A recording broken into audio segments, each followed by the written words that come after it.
प्रथम 3 श्लोकांनी करूया.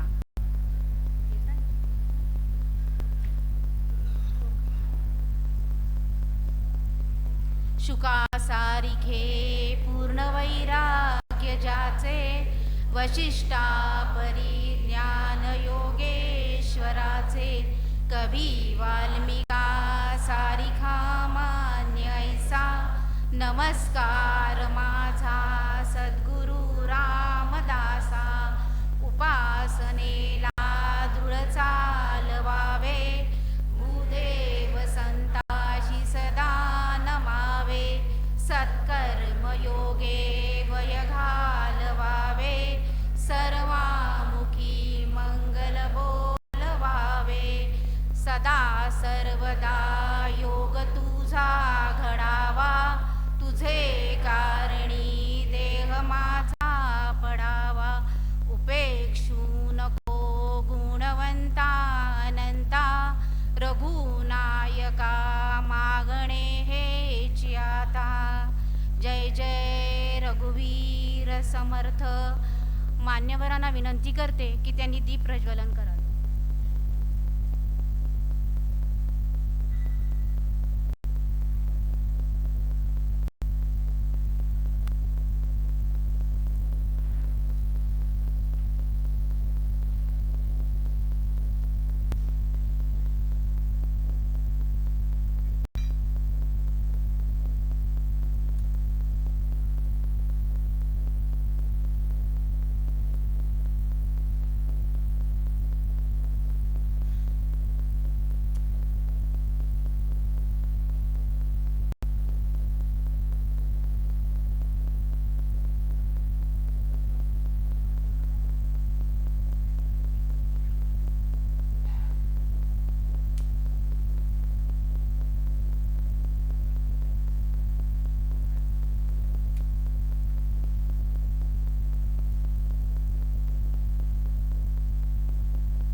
करते की त्यांनी स्थानापन्न व्हावे.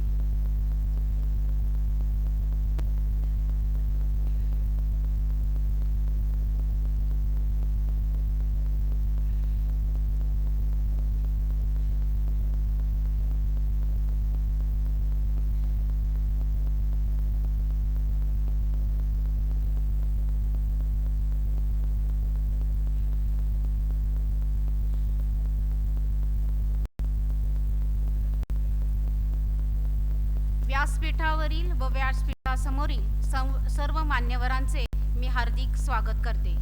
परमपूज्य भगवान श्रीधर स्वामी यांच्या पदस्पर्शाने पावन झालेल्या संतांच्या भूमीत समर्थ विद्यापीठाचा दीक्षांत समारंभ आज 22 मे 2025 रोजी संपन्न होत आहे.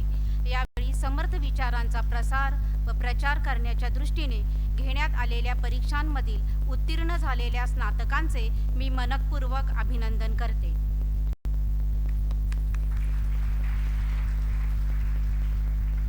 यानंतर श्री समर्थ विद्यापीठाचे कुलसचिव आदरणीय समर्थ भक्त योगेश बुवा रामदासी यांना विनंती करते की त्यांनी आपले प्रास्ताविक सादर करावे.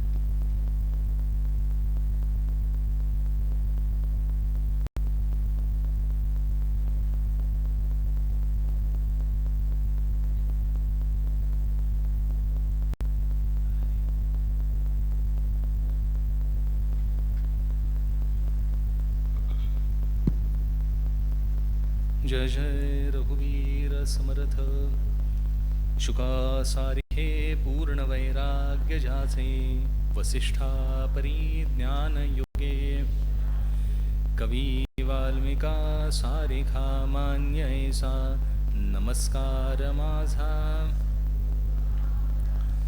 जय जय रघुवीर समर्थ. जमलेल्या सर्व अभ्यासार्थी, समीक्षक, अभ्यास मंडळावर असणाऱ्या सर्व महान विभूती व व्यासपीठावर असणारे परमादरणीय श्री शिंबेकर बुवा रामदासी, अजय बुवा रामदासी, भिडेताई आणि आपण सर्वजण आपल्या सर्वांच्या चरणी वंदन करतो. आत्ताच कल्पनाताईंनी सांगितलं, आपल्या सगळ्यांचे मनःपूर्वक अभिनंदन. आपण ज्या ज्या परीक्षांमध्ये सहभाग घेतलात आणि त्यात आपण उत्तीर्ण झालात, ह्यामध्ये उत्तीर्ण झालात ह्या शब्दाने आपण आपल्या समोर असणारं समर्थ वाङ्मय ह्याचं आपण चिंतन केलं आणि माझं चिंतन बरोबर आहे हे सांगणारं हे सर्टिफिकेट आहे. आपलं चिंतन कसं असावं मला माहिती नाही, पण थोरांनी करून ठेवलेल्या चिंतनाशी जर माझं चिंतन मॅच झालं, जुळलं, तर माझं चिंतन योग्य आहे. आता असं आहे की मग मी चिंतन कशाला करायचं? त्यांनी जे केले तेच हल्ली करतो ना आपण, फॉरवर्ड. तेच चिंतन जर मी घेतलं तर ते चिंतन निश्चित घ्यावं, आधी आपलं करावं, मग तपासावं. म्हणजे बाह्य समीक्षकाची गरजच नाही मला. मीच इथे समीक्षक आहे माझा, आणि मी जर माझा समीक्षक असेन तर दुःख होईल का हो? दुःख केव्हा होतं? नाही, फेल झालो तर दुःख होतं. तुम्ही म्हणायला पाहिजे आम्हाला दुःख होणारच नाही, आम्ही योग्य चिंतन करणार आहोत. आपण समर्थ विद्यापीठाचे स्नातक आहात, आपल्याकडनं योग्य चिंतन होणारच आहे, पक्क लक्षात ठेवा. कारण समर्थ विद्यापीठ ही एक संस्था आहे, समर्थ वाङ्मयाचा प्रचार प्रसार करण्याच्या हेतूने निर्माण झालेली. आणि आपण या विद्यापीठात येण्याआधी पण समर्थ आणि समर्थ वाङ्मयाशी परिचित होतोच. पण कसा अभ्यास करावा? अभ्यास म्हटलं ना, परीक्षा म्हटली की अभ्यास होतो. लहान मुलं बघा अभ्यासाला बसलेत, याचा अर्थ समजून घ्यावा, परीक्षा आली. परीक्षा आल्यानंतर जो अभ्यास होतो, कारण मला विचारणारं कोणतरी आहे, आणि मला विचारणारं कोणतरी आहे ह्याची जाण झाली की मनुष्य सरळ वागायचा प्रयत्न तरी करायला लागतो. आपल्याला विचारणारं कोणीच नाही असं असेल तर मला नको सांगायला. म्हणजे विचारणारं कोणतरी असतं, आणि मला विचारणारा भगवंत आहे ही भावना ह्या अभ्यासातनं दृढ होते. मला भगवंत विचारणार आहे, तो माझ्या बरोबर आहे, तो सतत आहे, तो नाही अशी जागाच नाही. ही भावना एकदा दृढ झाली, समर्थ अखंड माझ्याकडे लक्ष ठेवून आहेत ना. तुमचा जो होकार असा मंद मंद येतोय त्याच्यावरनं मला पण काही हरकत नाही, प्राज्ञेपर्यंत पोहोचेपर्यंत 100% उत्तम होकार येईल. कारण प्राज्ञेचा अभ्यासक्रमच तसा आहे, आपल्याला जाण करून देतो की भगवंत म्हणजे नक्की भगवंत कुठला, आणि तो किती ठिकाणी आहे, आणि मी कोण आहे, आणि भगवंत काय आहे. माझा आणि भगवंताचा संबंध किती जवळचा आहे, किती अभिन्नता आहे, इथपर्यंत आपल्याला जाऊन पोचायचं आहे. हे परीक्षा ह्या केवळ त्या अभ्यासाला प्रवृत्त करण्यासाठीची साधनं आहेत. आज मार्क काय नेमकं मी जे वाचलं ना तेच परीक्षेत आलं. असं जर झालं तर काय होईल? उत्तम मार्क मिळतील. ह्याचा अर्थ मी न वाचलेलं अजून शिल्लक आहे, ही जाण मला रिझल्ट आल्यानंतर कोणीतरी दुसऱ्याने जर करून दिली, मी काय म्हणतो याचं लिंक लागते ना, असं होऊ नये. आणि त्यासाठी हा परीक्षा आणि सगळा अभ्यासक्रमाचा उपक्रम आहे. पण येन केन प्रकारेनं आपण ह्यातनं उत्तीर्ण झालो. किती जण उत्तीर्ण झालो आपण? आपला समुदाय किती लोकांचा आहे? तर ते मी आपल्याला सांगतो. समर्थ बोधला यंदा पहिली जी परीक्षा असते समर्थ बोध, त्याला 361 जण उत्तीर्ण झाले. साधकला 156 उत्तीर्ण झाले आणि प्राज्ञ परीक्षेला 98 उत्तीर्ण, अरे 2च राहिले, 98 उत्तीर्ण झाले. मनोबोध विशारदला 413 उत्तीर्ण झाले. वा वा. मनोबोध विशारद हे मनाच्या श्लोकावरची परीक्षा आहे. मनाचे श्लोक हे लहान मुलांसाठी असतात. हे मनाच्या श्लोकाचा अभ्यास करायला लागलं की ती संकल्पना पुसून जाते. लहान मुलांसाठी 13 मनाचे श्लोक आहेत पहिले. ही संकल्पना चुकीची आहे. पण लहानपणी लवकर पाठ होतं म्हणून आपण लहानपणी शिकवायची प्रथा आलेली आहे. आणि ती प्रथा इतकी छान आहे. मी काय म्हणते, मला ती दुसरा श्लोक, नको रे मना क्रोध हा खेदकारी, हे लहानपणी शिकवलेलं असतं. अपेक्षित आहे मोठेपणी अप्लाय होईल, हे मोठेपणी अप्लाय व्हावं ह्या हेतूने शिकवलं जातं. आता नाही होत. म्हणजे होत नाही असं नाही, ऐनवेळी सुचत नाही. आपलं ना करणं होतो. विद्या ऐशी आठवणीत येत नाही. विद्या ती का येत नाही? गुरुपाशी निष्ठा पाहिजे. माझी या गुरुच्या ठिकाणी निष्ठा झाली की गुरुंनी दिलेला उपदेश ऐनवेळी आठवतो. ते करणं हा आपल्या इथे आतच आहे. तो उपदेश ऐनवेळी विसरला जातो, तो आठवावा म्हणून हे आहे. म्हणून मनोबोध विशारद. कळे आकळे रूप ते ज्ञान होता, तेथे आटली सर्व साक्षी अवस्था. हे लहान मुलाला कसं काय कळायचं?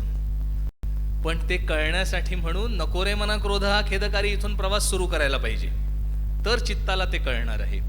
पण ह्याचा प्रवासाला प्रारंभ करणारे 413 आहेत. हे खूप मोठी गोष्ट आहे. सगळ्यांचं, सर्व परीक्षकांचं आणि सगळ्या स्नातकांचं मनःपूर्वक अभिनंदन. सगळं मिळून एकूण वरिष्ठ गट 1028 जणांचा आहे. आणि कनिष्ठ गट म्हणजे शाळेमध्ये जी मुलं बसतात त्यामध्ये प्रथमा परीक्षेला 6668 मुलं बसली होती आणि द्वितीय परीक्षेला 2059 मुलं बसली. पहिली परीक्षा देतात तेच द्वितीयेत जातात, त्यामुळे नेहमी पुढच्या संख्या कमी कमी होत जाते. सगळी मिळून आणि विशेष म्हणजे गोवा प्रांत, एकट्या गोवा प्रांतातून 1215 मुलं बसली होती. म्हणजे समर्थ विद्यापीठाचे एकंदरीत विद्यार्थी किती, मोठे आणि लहान धरून, तर 9942. हा आकडा खूप छान आहे. महाराष्ट्राच्या मनाने किरकोळ पण नाहीये, आहे की नाही? असं मला एकाने सांगितलं. तेव्हा मी सांगितलं, बाबा रे, मुळात समर्थांच्या वाङ्मयाकडे येणारी, म्हणजे संत वाङ्मय, आपण इथे समर्थ म्हणूया, संत वाङ्मयाकडे येणारी माणसं फार थोडी. त्याच्यात ते वाङ्मय वाचून ह्या कानाने ऐकून त्या कानाने सोडून देणारी बरीच. किती फिल्टर आहेत बघा. त्याच्यानंतर अभ्यास करावा म्हणून विचार करणारी थोडी, आणि त्याच्यानंतर प्रत्यक्ष अभ्यास करणारी ती 9000 आहेत. मोठी की नाही संख्या? पण तरी लहान आहे बरं. तुम्ही म्हणाल, बुवा काय चाललंय? संख्या लहान अशा करता आहे, आपण अजून जोर लावायला हवा. आपण यथेष्ट जेवणे, उरले ते अन्न वाटणे, हा समर्थांचा नियम आहे. मी ज्या गोडीचा अनुभव घेतलाय ती गोडी सगळ्यांना मला चाखायला देणं हे माझी जबाबदारी आहे. माझी याचा अर्थ माझी, आमची आहेच, पण आपली पण आहे. कारण आपण हे सर्टिफिकेट ज्यावेळी हातात घेतलं त्यावेळी ही जबाबदारी स्वीकारली आहे. पक्का आहे ना सगळ्यांना? एकदा आपण मोठ्याने जय जयकार करूया. जय जय रघुवीर समर्थचा. जय जय रघु. मी सगळ्यांना खूप खूप शुभेच्छा देतो आणि उत्तम अभ्यास व्हावा म्हणून सर्वचरणी प्रार्थना करतो आणि माझं बोलणं थांबवतो. जय जय रघुवीर समर्थ. धन्यवाद योगेश बुवा. यानंतर समर्थ विद्यापीठाच्या उपकुलसचिव आदरणीय ज्योतिताई भिडे आपल्याला पुरस्कार प्रदान सोहळ्याची माहिती देतील.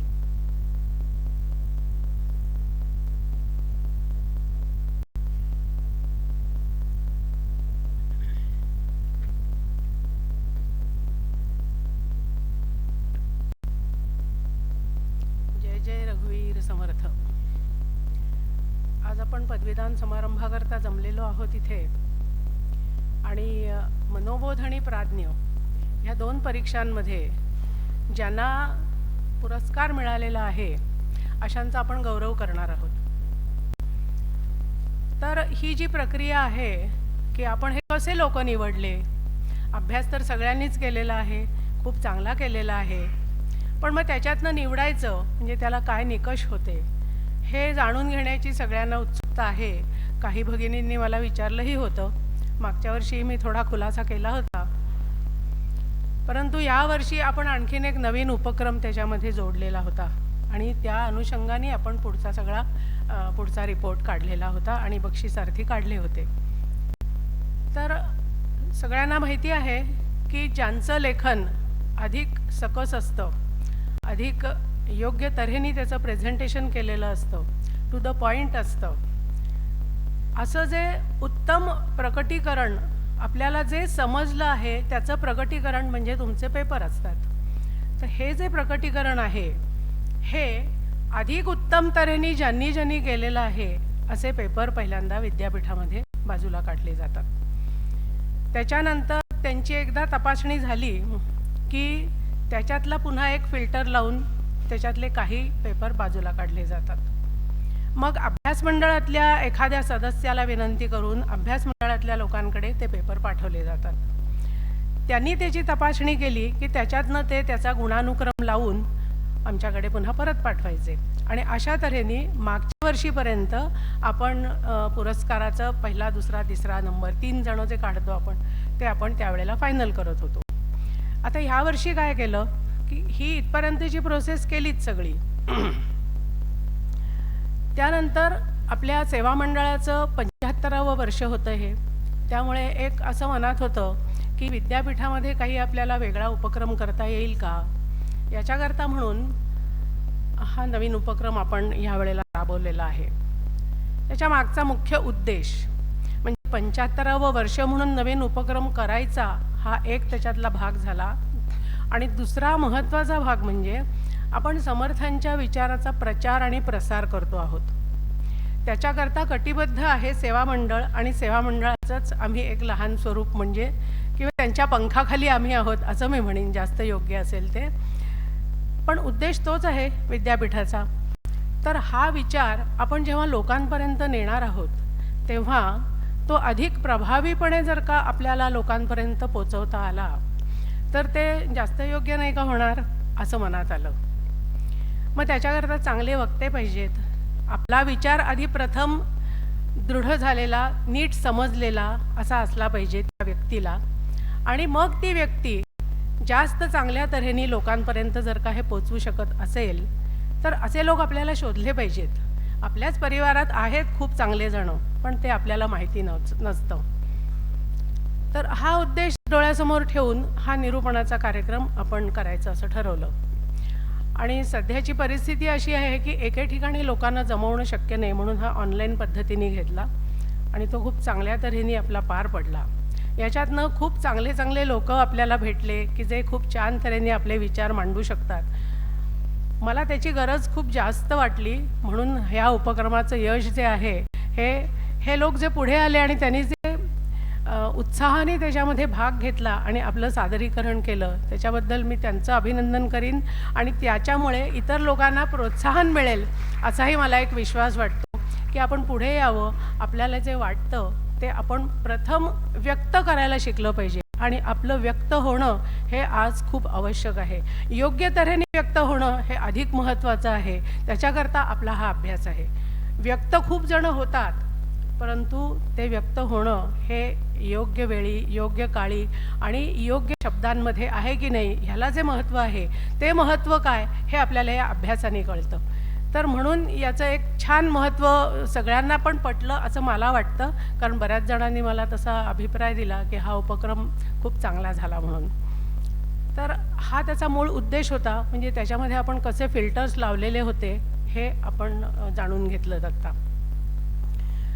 नॉर्मली आपण मनोबोधची 2 बक्षिसं देतो आणि प्राज्ञेची 2 बक्षिसं देतो. मग आता ह्यावर्षी एवढी बक्षिसं का, असा बऱ्याच जणांना प्रश्न पडला. तर झालं असं की मनोबोधची परीक्षा, वार्षिक परीक्षा आपली लवकर होते, पेपर लवकर येतात, आमची स्क्रुटिनी लवकर होते आणि मनोबोधचं काम लवकर संपू शकतं. पण प्राज्ञेचा शेवटचा पेपर आल्यानंतर त्याची मार्गदर्शकांकडनं सगळी योग्य तपासणी होऊन आमच्याकडे रिझल्ट येणं, त्याच्यानंतर पुढचे जे फिल्टर्स मी सांगितले ते सगळे पार करणं, याच्यामध्ये जो वेळ जातो आणि आपला पदवीदान समारंभ याच्यामध्ये गॅप थोडी कमी होती. आणि झालं असं की 2 नंबर जे काढले त्याच्यात मनोबोधमध्ये पहिला नंबर आणि दुसऱ्या नंबरचा जे मार्क होते ते दोघांना सारखे होते. आता आपण निरूपणामध्ये मार्क दिले होते. तुम्हाला एक सांगायचं राहिलं, निरूपणाकरता आपण 3 जणांची एक कमिटी नेमलेली होती आणि ऑनलाईन पद्धतीनेच पण 3 जणांनी ह्या स्पर्धकांचं परीक्षण केलं. त्या 3घांचे जे मार्क होते त्याच्या बेरजेतनं आपण ते नंबर काढलेले आहेत. तर त्यामुळे दुसऱ्या नंबरवर 2 जणांचे मार्क होते, सारखेच मार्क आणि दुसरा नंबर. मग आता काय करावं असा प्रश्न आला.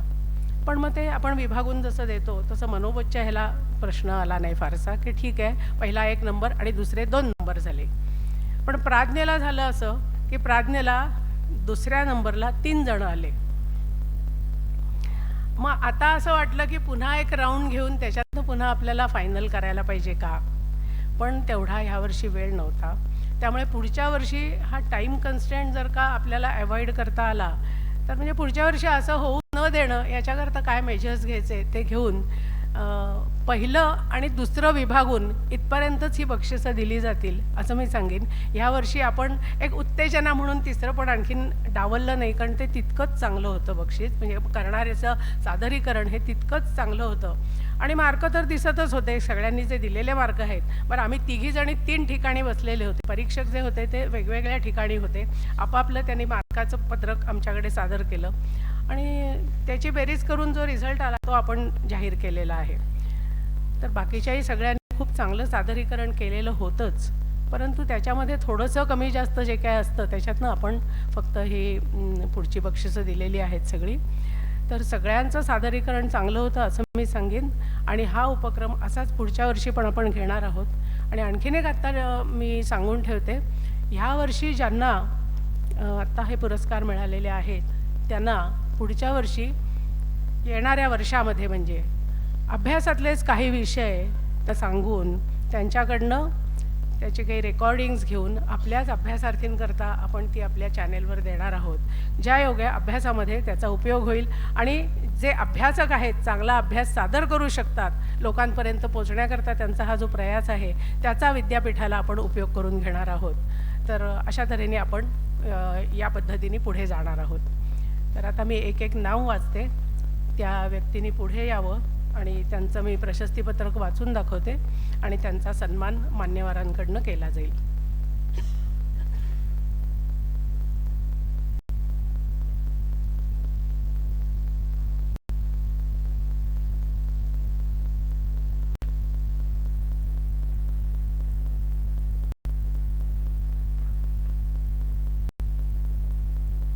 पहिल्यांदा मी मनोबोधचे अभ्यासार्थी जाहीर करते. सौ सुरेखा आनंद कानेटकर.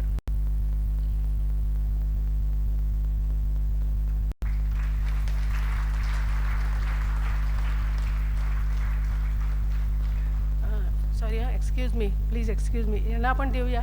पण पहिलं नाव लक्ष्मी दीपक पोद्दार. एक मिनिट थांबा. लक्ष्मी दीपक पोद्दार या प्रथम क्रमांकावर आहेत.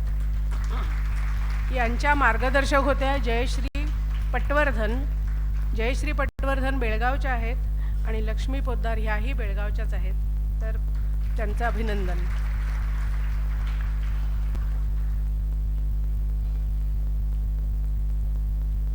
श्री समर्थ विद्यापीठाच्या सन 2023 ते 25 या वर्षीच्या मनोबोध विशारद परीक्षेत आपण जे विशेष उल्लेखनीय प्रावीण्य प्राप्त केले आहे त्या प्रित्यर्थ आपल्याला हे पारितोषिक देण्यात येत आहे. शिक्षण क्षेत्राशी आपला अतिशय घनिष्ठ संबंध असून अध्यापक, समन्वयक आणि उपमुख्याध्यापक या भूमिका आपण गेली अनेक वर्षे यशस्वीपणे सांभाळल्या आहेत. उत्तम शिक्षिका पुरस्कार, समन्वयक पुरस्कार तसेच नवरत्न आध्यात्मिक सेवा पुरस्कार आपण प्राप्त केला आहे. मिरज ते सज्जनगड पायी दिंडीमध्ये उत्स्फूर्त सहभाग घेऊन आपण आपली कीर्तन सेवाही रुजू केली आहे. आर्थिकदृष्ट्या वंचित विद्यार्थ्यांना सहाय्य, पूरग्रस्त पुनर्वसन इत्यादी उपक्रमांमध्ये आपला सहभाग आणि योगदान हे खूप महत्त्वपूर्ण आहे.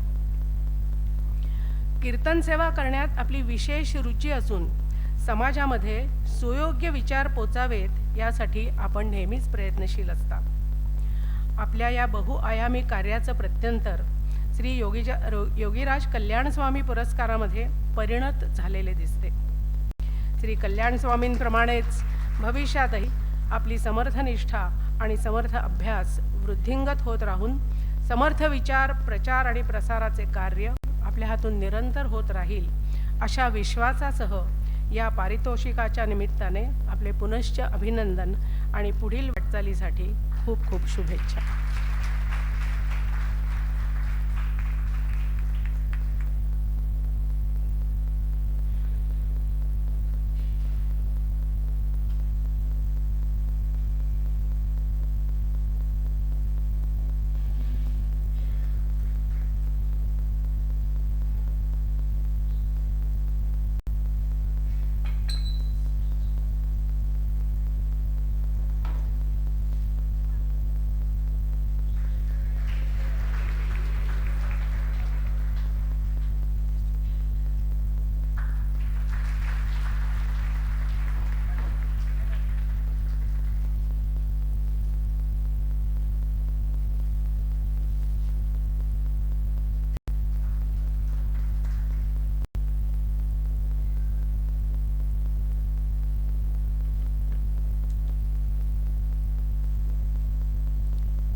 पुढचे अभ्यासार्थी आहेत सुरेखा आनंद कानेटकर, या पुण्याच्या आहेत आणि यांच्या मार्गदर्शिका होत्या सौ अपर्णा संजय वांगीकर, पुणे. त्यांनी पण पुढे यावं.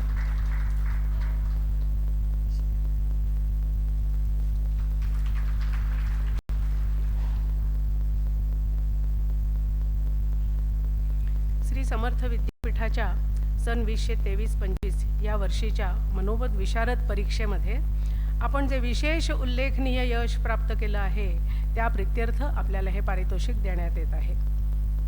आपल्या जीवनपटाकडे पाहिले की साधी राहणी आणि उच्च विचारसरणी या सूत्राचं दृश्य स्वरूप आपल्याला आढळतं. शैक्षणिक क्षेत्रात नोकरी करत असताना आपण विद्यार्थी हितासाठी अत्यंत महत्त्वपूर्ण भूमिका निभावलेली दिसते.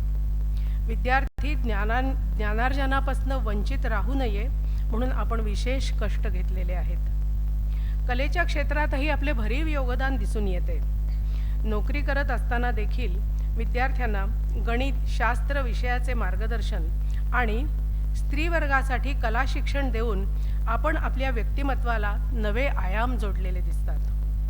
पारमार्थिक अभ्यासामध्येही आपण योग्य मार्ग चोखाळत आपली ज्ञानसाधना करत आहात हे विशेष. याचेच प्रत्यंतर श्री योगीराज कल्याण स्वामी पुरस्कारामध्ये दृग्गोचर झालेले दिसते. श्री कल्याण स्वामींप्रमाणेच भविष्यातही आपली समर्थनिष्ठा आणि समर्थ अभ्यास वृद्धिंगत होत राहून आपल्या हातून अशीच ज्ञानसेवा आणि समाजसेवा घडत राहावी यासाठी आपणास अनेक शुभेच्छा आणि पुनश्च अभिनंदन.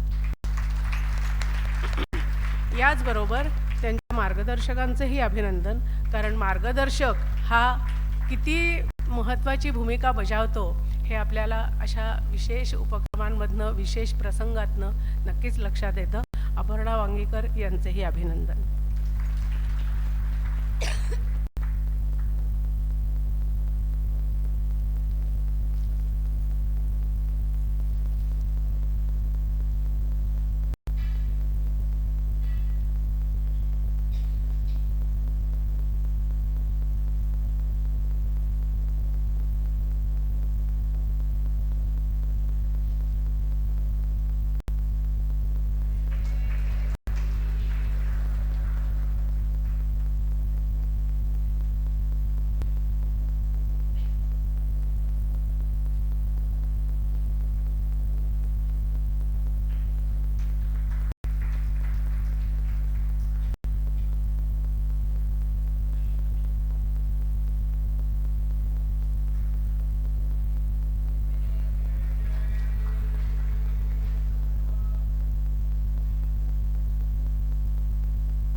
पुढचा पुरस्कार आहे सौ स्मिता संजय दीक्षित. या पनवेलच्या आहेत आणि यांच्या मार्गदर्शक होत्या सौ प्रियंका प्रदीप मसूरकर, त्या पण पनवेलच्याच आहेत. आले नाही?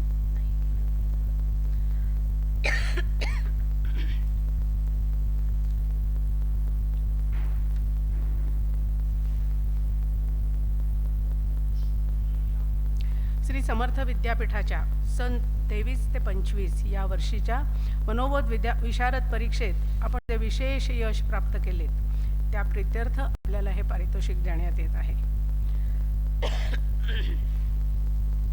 लहानपणी झालेल्या संस्कारांचा प्रबळ ठेवा आपल्या व्यक्तिमत्वाच्या घडणीमध्ये दिसून येतो.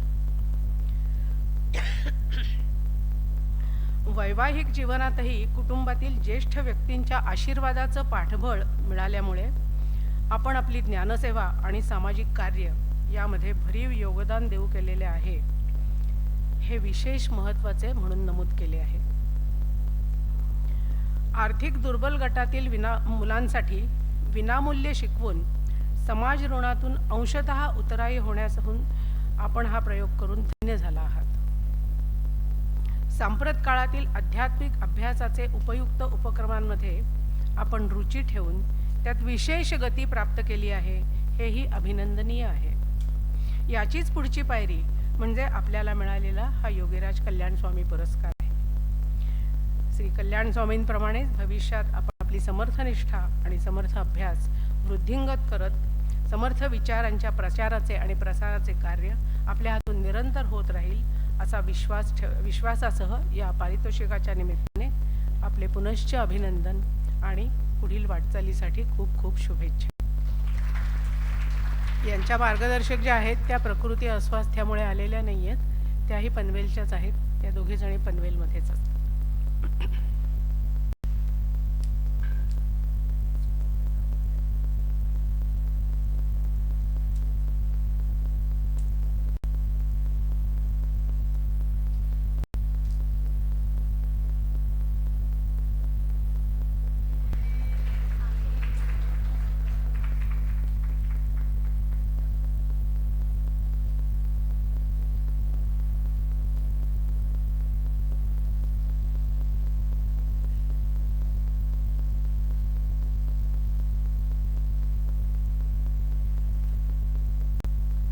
प्राज्ञाच्या पुरस्कारांकडे वळूया.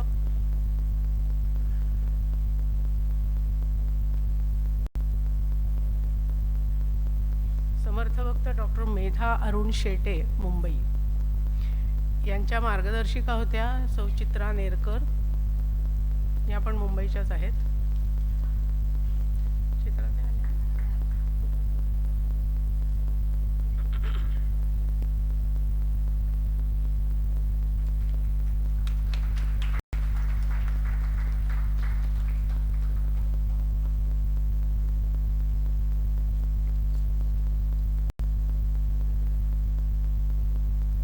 श्री समर्थ विद्यापीठाच्या सन 2023 ते 25 या वर्षीच्या प्राज्ञ परीक्षेत आपण जे विशेष उल्लेखनीय प्रावीण्य प्राप्त केले आहे त्या प्रित्यर्थ आपल्याला हे पारितोषिक देण्यात येत आहे.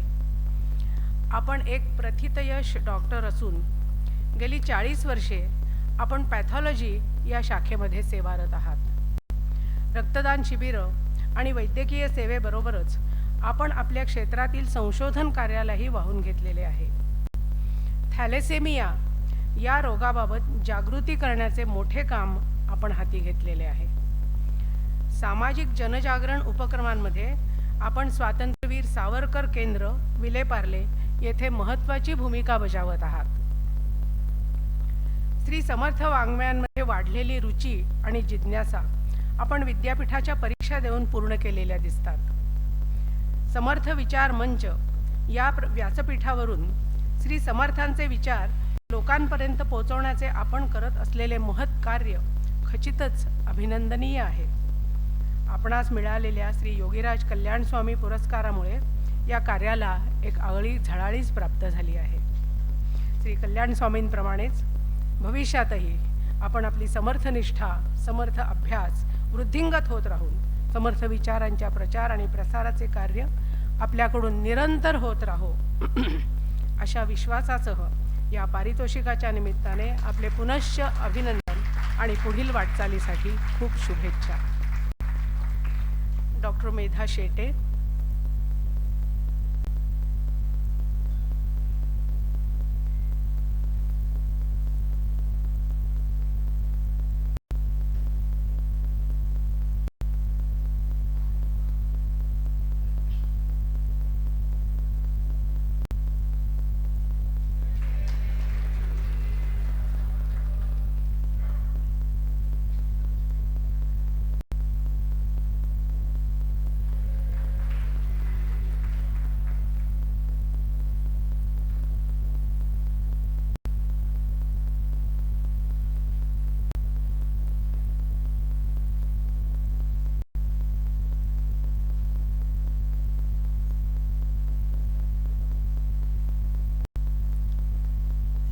सांगायला आनंद वाटतो मला.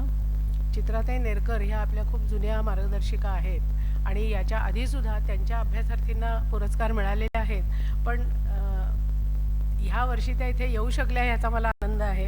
याच्यापूर्वी त्यांना कदाचित येणं जमलं नसेल, परंतु आनंद आहे. त्यांचं मार्गदर्शन असंच उत्तम तऱ्हेने सगळ्यांना लाभत राहील अशी मी अपेक्षा व्यक्त करते.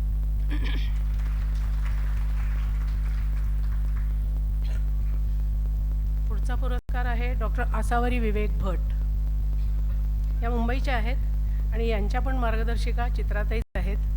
दोघींना अभिनंदन.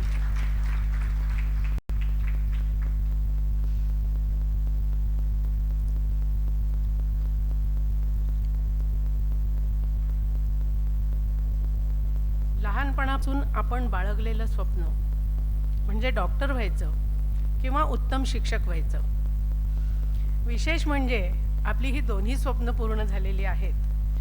गेली अनेक वर्षे वैद्यकीय क्षेत्रात आपण कार्यरत असून महानगरपालिकेत मेडिकल ऑफिसर म्हणून आपण उल्लेखनीय काम केलेलं आहे.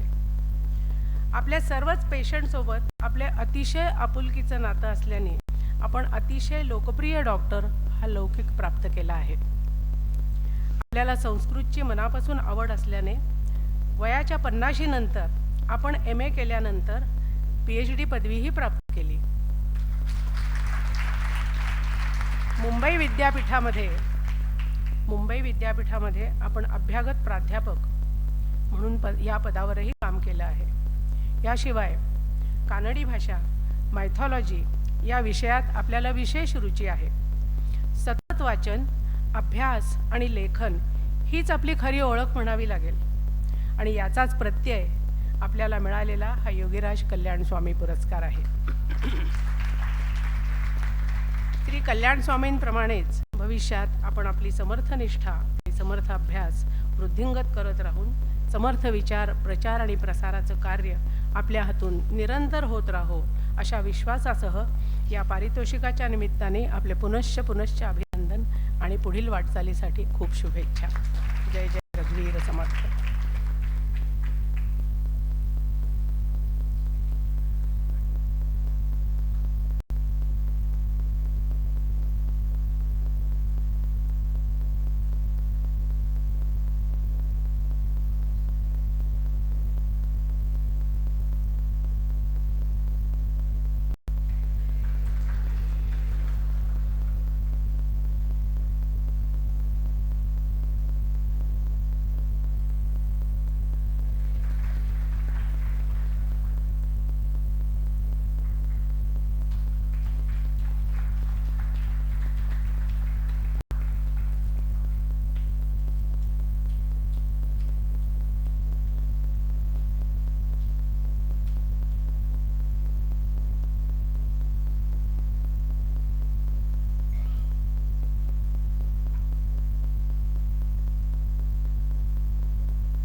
अखेरचा पुरस्कार आहे समर्थ भक्त सौ अपर्णा तुषार चेरेकर, बँगलोर. आणि याचे मार्गदर्शक होते श्रीयुत बाळासाहेब हिंदूराव पाटील, कोल्हापूर, आपले अभ्यास मंडळाचे सन्माननीय सदस्य.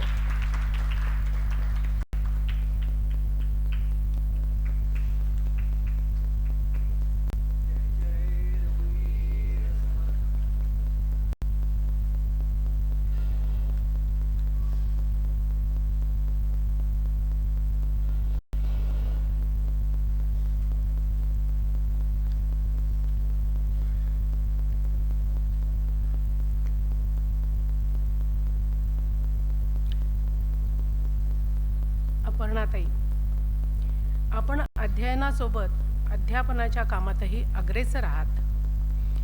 12वीच्या विद्यार्थ्यांना गणित आणि विज्ञान विषयांचं मार्गदर्शन तसेच चित्रकलेचे वर्ग आणि त्या परीक्षांचे मार्गदर्शन आपण गेली अनेक वर्षे करत आहात. गरजू विद्यार्थ्यांना शालेय साहित्य, पुस्तकं इत्यादी देऊन प्रसंगी आर्थिक मदतही करून आपण सामाजिक बांधिलकीची जपणूकच केलेली आहे. पेंटिंग, शास्त्रीय संगीत, कथ्थक नृत्य अशा अभिजात कलांमध्येही आपण आपले कौशल्य आणि आविष्कार प्रदर्शित केला आहे. अध्ययन, अध्यापन आणि अनेक कलांद्वारे आपण आपले व्यक्तिमत्व समृद्ध केले आहे. यावर्षी आपणास मिळालेल्या श्री योगीराज कल्याणस्वामी पुरस्काराने यावर कळस चढवला आहे असे म्हटले तर ते योग्यच ठरेल. श्री कल्याणस्वामींप्रमाणेच भविष्यातही आपली समर्थनिष्ठा आणि समर्थ अभ्यास वृद्धिंगत होत राहून समर्थ विचारांच्या प्रचार आणि प्रसाराचे कार्य आपल्या हातून निरंतर होत राहो अशा विश्वासासह या पारितोषिकाच्या निमित्ताने आपले पुनश्च अभिनंदन आणि पुढील वाटचालीसाठी शुभेच्छा.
अखेरचा पुरस्कार सौ प्रवीणा प्रसाद कुलकर्णी, पुणे यांच्या मार्गदर्शिका होत्या सौ उर्मी उदय निवर्गी, त्याही पुण्याच्या आहेत. उर्मीताई झालेल्या नाही आहेत. प्रवीणा कुलकर्णी, पुणे.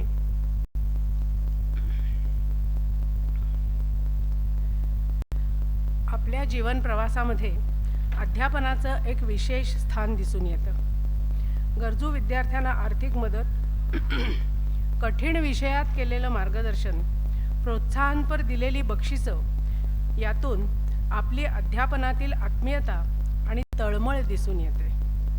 महर्षी कर्वे स्त्री शिक्षण संस्थेमध्ये आपण दीर्घकाळ अध्यापनाचं कार्य केलेलं आहे. त्यांनी सुरू केलेल्या भाऊबीज या उपक्रमामध्येही आपण अनेक वर्ष खूप मोठे योगदान दिलेले आहे. मनाचे श्लोक स्पर्धा, निबंध स्पर्धा यामध्ये सहभाग नोंदवून आपण श्री समर्थ कार्यात आपला सहभाग नोंदवला आहे. श्री समर्थ साहित्याचा सतत अभ्यास आणि प्रवचनांद्वारे श्री समर्थ विचारांचा प्रचार आणि प्रसार करताना आपण श्री योगीराज कल्याणस्वामी पुरस्कार प्राप्त करून आपल्याच या कार्यावर सेवेची मोहर उमटवली आहे म्हटले तर वावगे ठरू नये. श्री कल्याणस्वामींप्रमाणेच भविष्यात आपली समर्थनिष्ठा आणि समर्थ अभ्यास वृद्धिंगत होत राहून समर्थ विचारांच्या प्रचार आणि प्रसाराचे कार्य आपल्या हातून निरंतर होत राहो अशा विश्वासासह या पारितोषिकाच्या निमित्ताने आपले पुनश्च अभिनंदन आणि पुढील वाटचालीसाठी खूप शुभेच्छा.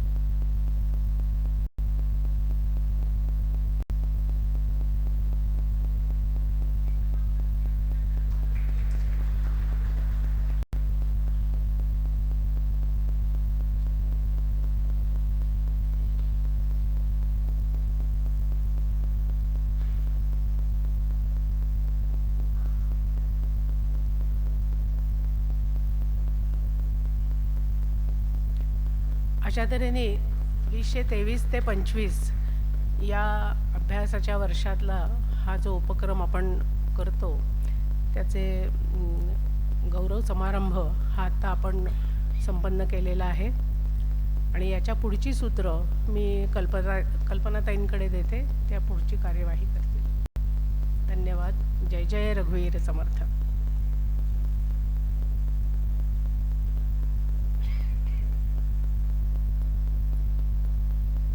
धन्यवाद ज्योतिताई. यानंतर समर्थ विद्यापीठाचे कुलपती आदरणीय समर्थ भक्त शेंबेकर बुवा रामदासी आपल्याला सर्व स्नातकांना आशीर्वादपर संदेश देतील.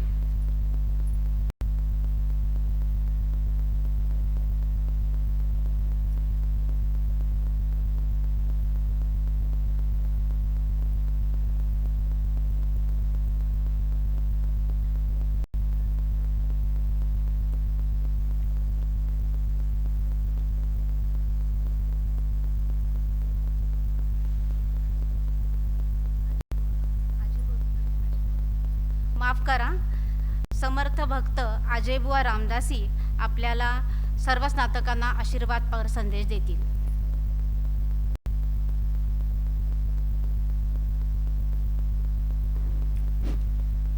श्रीराम. जय जय रघुवीर समर्थ. दक्षिणे लक्ष्मणो यस्य वामे तु जनकात्मजा पुरतो मारुतिर्यस्य तं वन्दे रघुनन्दनं. शुकासारिखे पूर्णवैराग्यजाचे वसिष्ठापरी ज्ञानयोगेश्वराचे कवी वाल्मिका सारिखा मान्य ऐसा नमस्कार माझा सद्गुरु रामदासा. गुरुर्ब्रह्मा गुरुर्विष्णुर्गुरुर्देवो महेश्वरः गुरुः साक्षात् परं ब्रह्म तस्मै श्री गुरवे नमः. जय जय रघुवीर समर्थ. मंचावर आसीन असणारे श्रद्धेय विद्यापीठाचे कुलपती, कुलसचिव, उपकुलसचिव, त्याचबरोबर विद्यापीठाचे प्रमुख अधिकारी लोक, सर्व रामदासी लोक, इथं विशेष आलेले सर्व मान्यवर आणि विद्यापीठाच्या परीक्षा देऊन उत्तीर्ण झालेले आणि त्यामुळेच भवसागर उत्तीर्ण होण्यास समर्थ बनू पाहणारे असे तुम्ही सर्व लोक, सर्वांना प्रथम वंदन करतो. आणि योगीराज कल्याण स्वामी पुरस्कार ज्यांना प्राप्त झाला आहे त्यांचं विशेष अभिवादन करतो. आणि या 6 पुरस्कारांमध्ये महिला मंडळानंच बाजी मारलेली आहे, त्याचा विशेष उल्लेख करायला हवा. म्हणजे याच्यातून कुणी प्रोत्साहन घ्यायला हवं. संख्यात्मक आणि गुणात्मक दोन्ही दृष्टीनं हे वेगळं सांगण्याची आवश्यकता नाहीये. आशीर्वाद तर काही मी देऊ शकेन असं मला वाटत नाही, पण काही समर्थांबद्दल सांगू शकेन तसा प्रयत्न करतो. आपण सर्व जे समर्थ कार्यासाठी म्हणून इथं उपस्थित आहोत त्याच्यातील एक महत्त्वाचं कार्य म्हणजे प्रचार आणि प्रसाराचं कार्य. बघा, सर्व संत मंडळामध्ये एकटे समर्थ असेत की ज्यांचा उल्लेख सामान्यपणे संत रामदास असा केला जात नाही. संत ज्ञानेश्वर, संत तुकाराम, संत एकनाथ असा सर्वांचा संत असा उल्लेख केला जातो. समर्थांचा उल्लेख प्रायः संत रामदास असा केला जात नाही. का केला जात नाही याचा आपण कधी विचार केलाय का? बरं, तो केला जात नाही याबद्दल तुम्ही सहमत आहात का? पहिला इथून तर सुरुवात करू. संत रामदास असं सहसा आपल्याला ऐकायला मिळत नाही. का बरं असं होत असेल? याचा जर आपण विचार केला तर समर्थ काय आहे त्याचा थोडा अंदाज आपल्याला येऊ शकतो. त्यांचा उल्लेख केला जात नाही याचा अर्थ ते संत नाहीत असं नाही, पण ते केवळ संत नाही आहेत. म्हणजे संत रामदास म्हटल्यानंतर समर्थांनी जे जे म्हणून कार्य केलेलं आहे त्या सर्व कार्याचा त्या संत या उपाधीमुळं परिपूर्ण त्या कार्याचा एक गोषवारा त्यामध्ये घेतला जात नाही. समर्थ संत आहेतच, पण संतांपेक्षा थोडे अधिक पण आहेत. संतत्व तर त्यांच्यात परिपूर्ण आहे, पण संत असताना ते त्याबरोबर महंत सुद्धा आहेत. ते महंत असताना त्याबरोबर ते लोकशिक्षक सुद्धा आहेत. ते लोकशिक्षक असताना त्याबरोबर ते समाजसेवक सुद्धा आहेत. ते समाजसेवक असताना त्याबरोबर ते राष्ट्रभक्त सुद्धा आहेत. आणि ते राष्ट्रभक्त असताना सुद्धा ते महान योगीराज सुद्धा आहेत. असे अनेक आयाम समर्थांच्या जीवनामध्ये प्रकट झालेले आपल्याला पाहायला मिळतात. आणि म्हणून या सर्व शब्दांना एकत्रित घेऊ शकेल, एकाच शब्दामध्ये हे सर्व आयाम, त्या सर्व आयामांना बांधता येईल असा शब्द म्हणजे समर्थ हा शब्द आहे. म्हणून रामदास स्वामींना आपण समर्थ रामदास स्वामी म्हणतो. आणि रामदास हेही नाव मग कमीच मागं पडलं आणि आम्ही समर्थांकडे जाऊन आलो असं म्हणणारे लोक जास्त आहेत. बरोबर ना? कारण समर्थ हे नाव इतकं प्रभावी आहे आणि त्यांच्या चरित्रामध्ये इतकं ते स्पष्ट दिसतं की त्यांचं चरित्र वाचता वाचता कोणीही त्यांच्या प्रेमात पडावं असं ते दिव्य चरित्र आहे.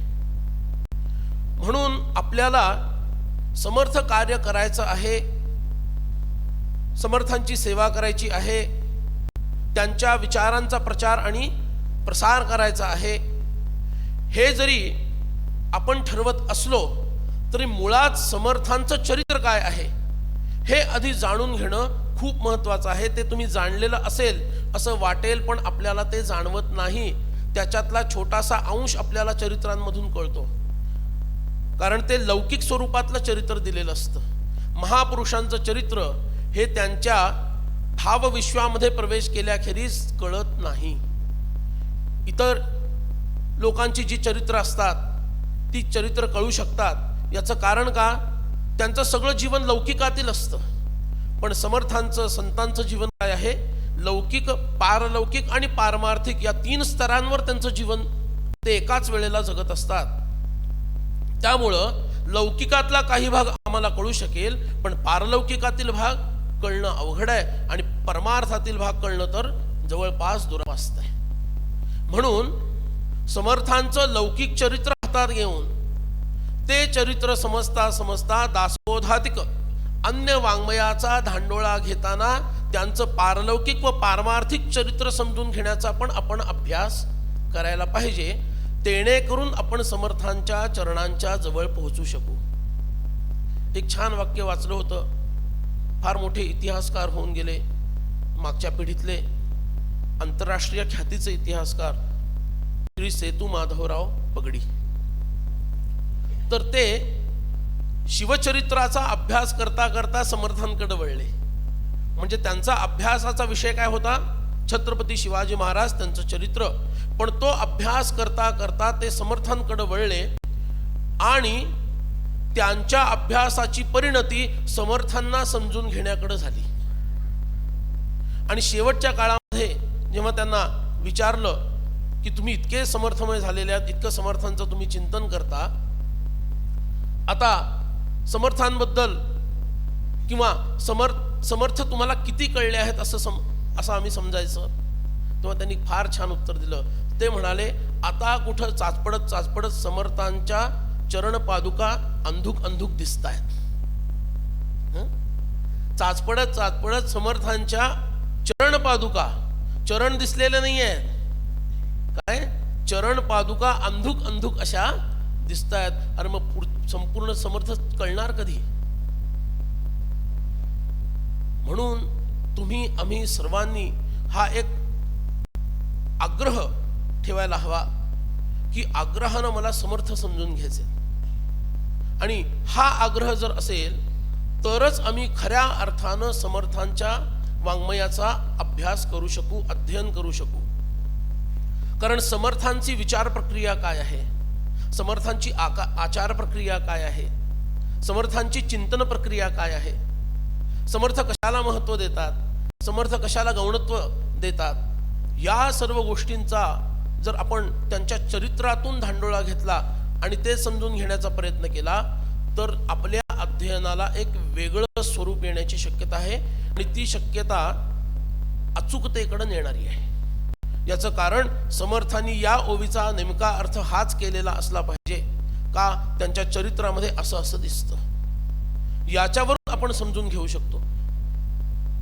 जगातील अनेक महापुरुषांची चरित्र आपण जर पाहिली तर लक्षात येईल की समर्थांसारखं आखीव रेखीव चरित्र, आता भगवंताचे अवतार त्यांची चरित्र आपण सोडून देऊ कारण तो साक्षात भगवान आहे, पण इतकी आखीव रेखीव असणारं चरित्र फार दुर्मिळ आहे, फार दुर्मिळ. जणू काही भगवंतानी प्लॅनिंग करूनच पाठवलं, हां तू असं असं जाऊन करायचं आहे. इतकं आखीव रेखीव चरित्र आहे. 12 वर्षाचं बालपण आहे, त्याच्यात बाल लीला आहेत. पुढचं 12 वर्ष कठोर तपस्या, म्हणजे कृतयुगातील ऋषीमुनींना शोभेल अशी कठोर तपस्या. हे सर्व तुम्हाला माहिती आहे म्हणून मी ते सांगत बसत नाही. अशी कठोर तपस्या, त्याच्यातून सगुण निर्गुण परमात्म्याचं दर्शन दोन्ही रूपामध्ये, सगुणाचे नि आधारे निर्गुण पाविजे निर्धारे, या सिद्धांताला धरून सगुण निर्गुण परमात्म्याचं साक्षात दर्शन. त्यानंतर 12 वर्षाची लोक पर्यटन म्हणतात कारण आपल्याला त्याचीच सवय लागलेली आहे. काही लोक भ्रमंती म्हणतात, आपल्याला त्याचीही सवय लागलेली आहे. बहुहिंडता सौख्य होणार नाही असं समर्थ म्हणतायत. तीर्थयात्रा केली समर्थांनी, काय केली? तीर्थयात्रा केली. पण त्या तीर्थयात्रेला एकांग नव्हतं. एकांग कोणतं? पुण्य मिळवणे आणि त्या योगे परलोक साधणे, फार तर परमार्थ साधणे. हे एकांगच नव्हतं. दुसरं अंग हे होतं की भिक्षामिसे लहान थोरे परीक्षून सोडावी. राष्ट्र कुठल्या दिशेला चाललेलं आहे, त्याची अवनती घडली, ती कशामुळे घडली?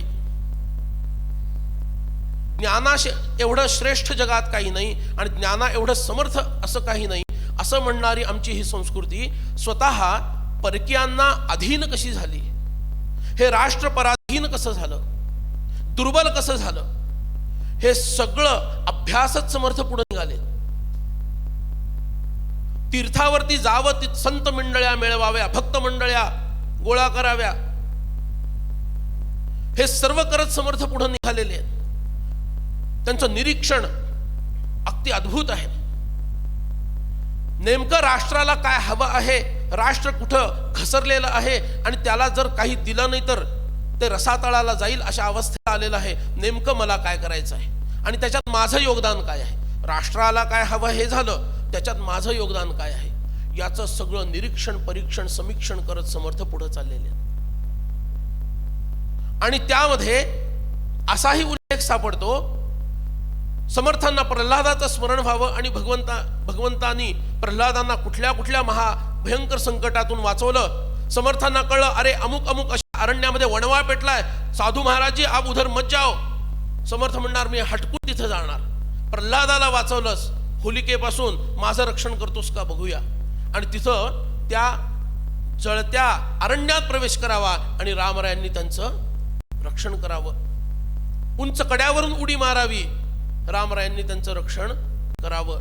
असे अनेक अनुभव घेत रामरायाची अनुभूती घेत घेत समर्थ निघाले. आणि नंतर अनेक महापुरुषांना त्यांनी शोधलं, शोधून काढलं, त्यांच्याशी चर्चा केली आणि हा सगळा प्लॅन ठरवला की आता सहिष्णू हिंदू समाजानं जयिष्णू बनलं पाहिजे. समर्थांचं वैशिष्ट्य काय हे मी सांगण्याचा प्रयत्न करतोय. सहिष्णू हिंदू समाजानं जयिष्णू बनलं पाहिजे.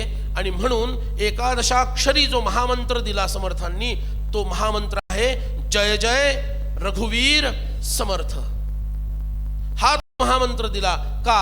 आम्ही सहिष्णू खूप आहोत, पण सहिष्णूची पराकाष्ठा म्हणजे दुर्बलत्व प्राप्त होणं. ती पराकाष्ठा नको व्हायला आता आम्हाला जयिष्णू बनलं पाहिजे. म्हणून समर्थांचा साधक पण कसा आहे? समर्थांचा साधक कसा आहे? अरे मुमुक्षू असताना तो रडतोय. पहा नीट, दासबोधातील मुमुक्षू कसा आहे? तो स्वतःला दोष देतो. मी असा आहे, मी असा आहे, मी असा वाईट आहे, मी आतापर्यंत दुष्कर्म केलं, वाईट वागलो, असं तो रडतोय ना. तो मुमुक्षू आहे. पण तोच जेव्हा साधक बनतो तेव्हा कसा झालाय तो जेव्हा साधक बनतो त्याच्यासमोर हनुमंतराय गदा घेऊन उभे असणारे आणि रामराय धनुष्यबाण घेऊन उभे असणारे आहेत त्या साधकाच्या समोर. आणि त्यामुळे तो साधक कसा आहे? क्रोधाचं डोकं फोडून टाकलं, कामाला लाथ मारून टाकली, द्वेषाला दुधड करून टाकलं, असा अत्यंत योद्धा स्वभाव, वीर स्वभाव त्याच्या हृदयामध्ये जागृत झालेला आहे. असा तो साधक आहे. जर आम्हाला पण साधक बनायचं असेल तर कोणता भाव स्वीकारावा लागेल? कोणता भाव स्वीकारावा लागेल? बघा, तुमचं उत्तर नाही आलं तर मी 11 वेळा हा प्रश्न विचारेन. कोणता भाव स्वीकारावा लागेल? वीरवृत्ती स्वीकारावी लागेल. कसं मला जमत नाही बघतोच, रामराय माझ्या पाठीशी आहे. कसं मला नाही जमत बघतोच, मारुतीराय माझ्या प्रत्यक्ष समोर आहेत. कसं मला नाही जमत बघतोच, समर्थांचा कृपाहस्त माझ्या मस्तकावरती आहे. हा वीरभाव हृदयामध्ये जोपर्यंत आम्ही धारण करणार नाही तोपर्यंत आमच्याच्यानं म्हटलं भरपूर जाईल, ह्याव करायचंय आणि त्याव करायचंय, पण प्रत्यक्षात ते उतरणार. तुम्हीच मान्य केलं, मला खूप बरं वाटलं. पण समर्थांकडून आम्हाला हे शिकावं लागेल, त्यांच्या चरित्रातून हे शिकावं लागेल. अरे 12 वर्षाचं बालपण, 12 वर्षाची तपस्या, 12 वर्षाचं तीर्थाटन आणि त्यानंतर 12 त्रिक 36 ते 37 वर्षाचं धर्मजागृतीचं कार्य, धर्मजागरण. धर्माच्या साठी आम्हास जगती रामानं धाडी आले. काय समर्थांचा अधिकार आहे? आम्ही म्हणू शकतो का? आमचं काय आहे? कर्माच्या साठी, केलेल्या कर्माच्या साठी. कर्माच्या साठी आम्हास जगती रामानं धाडी आले. भोग तुझ्या कर्माची फळं. नको ते उद्योग करून इथं आलास, आता भोग तुझ्या कर्माची फळं.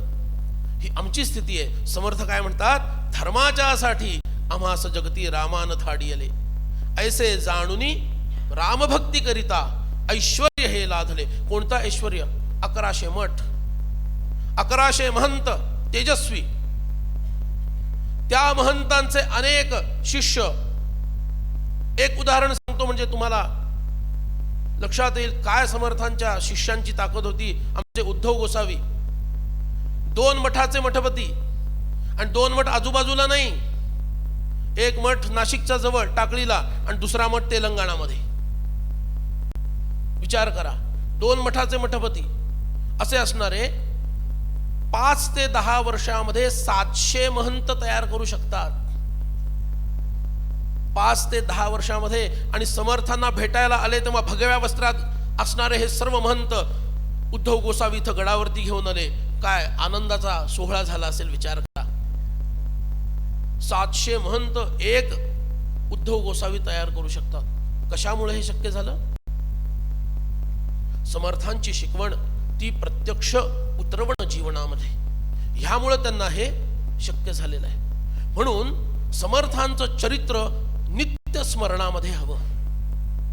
आपण दासबोध स्मरणामध्ये ठेवण्याचा प्रयत्न करतो. बऱ्याच वेळेस मनाचे श्लोक असेच तरळून जातात, मनःपटलावरती असेच तरळून जातात. मग ते तरळून जाता जाता काय होतं? जनी निंदते सर्व भावे कावे, जनी वंदते सर्व सोडून द्यावे.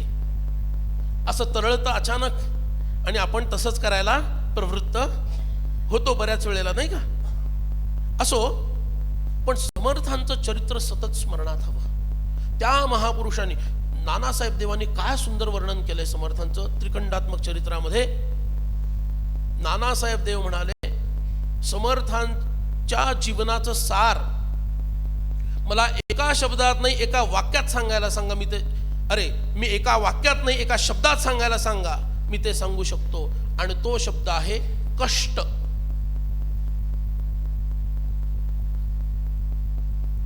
ग्रंथामध्ये वर्णन असं आहे की समर्थांसी माध्यान्नी निद्रा काही, रात्री निद्रा मुळीच नाही. माध्यान्नी निद्रा म्हणजे काही म्हणजे काय, वामकुक्षी. ती झोप पण नाही खरी. वामकुक्षीत झोपायचं नसतं बरं, आपण झोपतो हा वेगळा विषय आहे. वामकुक्षीकडे असं पडायचं असतं आणि थोडी विश्रांती घ्यायची असते, का पचन चांगलं व्हावं म्हणून. म्हणजे ती झोप नाहीच खरी तर. निद्रा काही, दुपारच्या वेळेस. रात्री निद्रा मुळीच नाही. मग काय करायचं रात्री? एकतर शिवरायांसारख्या महापुरुषांबरोबर खल करायचं, खलांना नष्ट करण्यासाठी खल करायचं, खलांच्या विनाशासाठी, खलदुर्जनांच्या संहारासाठी खल करायचं. एकतर रात्र याच्यामध्ये घालवायची. एकांतात असू काही मोठं संकट आलं असेल तर चिंता करीतो विश्वाची, काय केलं म्हणजे रामरायांची कृपा होईल आणि हे मोठं संकट स्वराज्यावरचं टळेल, याचं चिंतन तरी करायचं. नाही तर मग समाधी लावून बसायचं. समर्थांचं वर्णनच असं आहे. पहाटे एका गावामध्ये कुठल्या तरी गावाच्या बाहेर नदी आहे, त्या ठिकाणी स्नान संध्या करताना दिसतील. दुधाची भिक्षा मागायला सकाळी 8च्या सुमारास अंदाजे दुसऱ्याच गावात दिसतील. 12-1च्या सुमारास भिक्षा मागायला तिसऱ्याच गावात दिसतील. कीर्तनासाठी 4थ्याच गावात उभे राहिलेत असं संध्याकाळी दिसतील. आणि आम्ही तो विपिन विहारी, हे समर्थांचे शब्द आहेत. आम्ही तो विपिन विहारी, वनवासी लोक आहोत आम्ही, जंगलामध्ये कुठेतरी जाऊन रात्र घालवतील.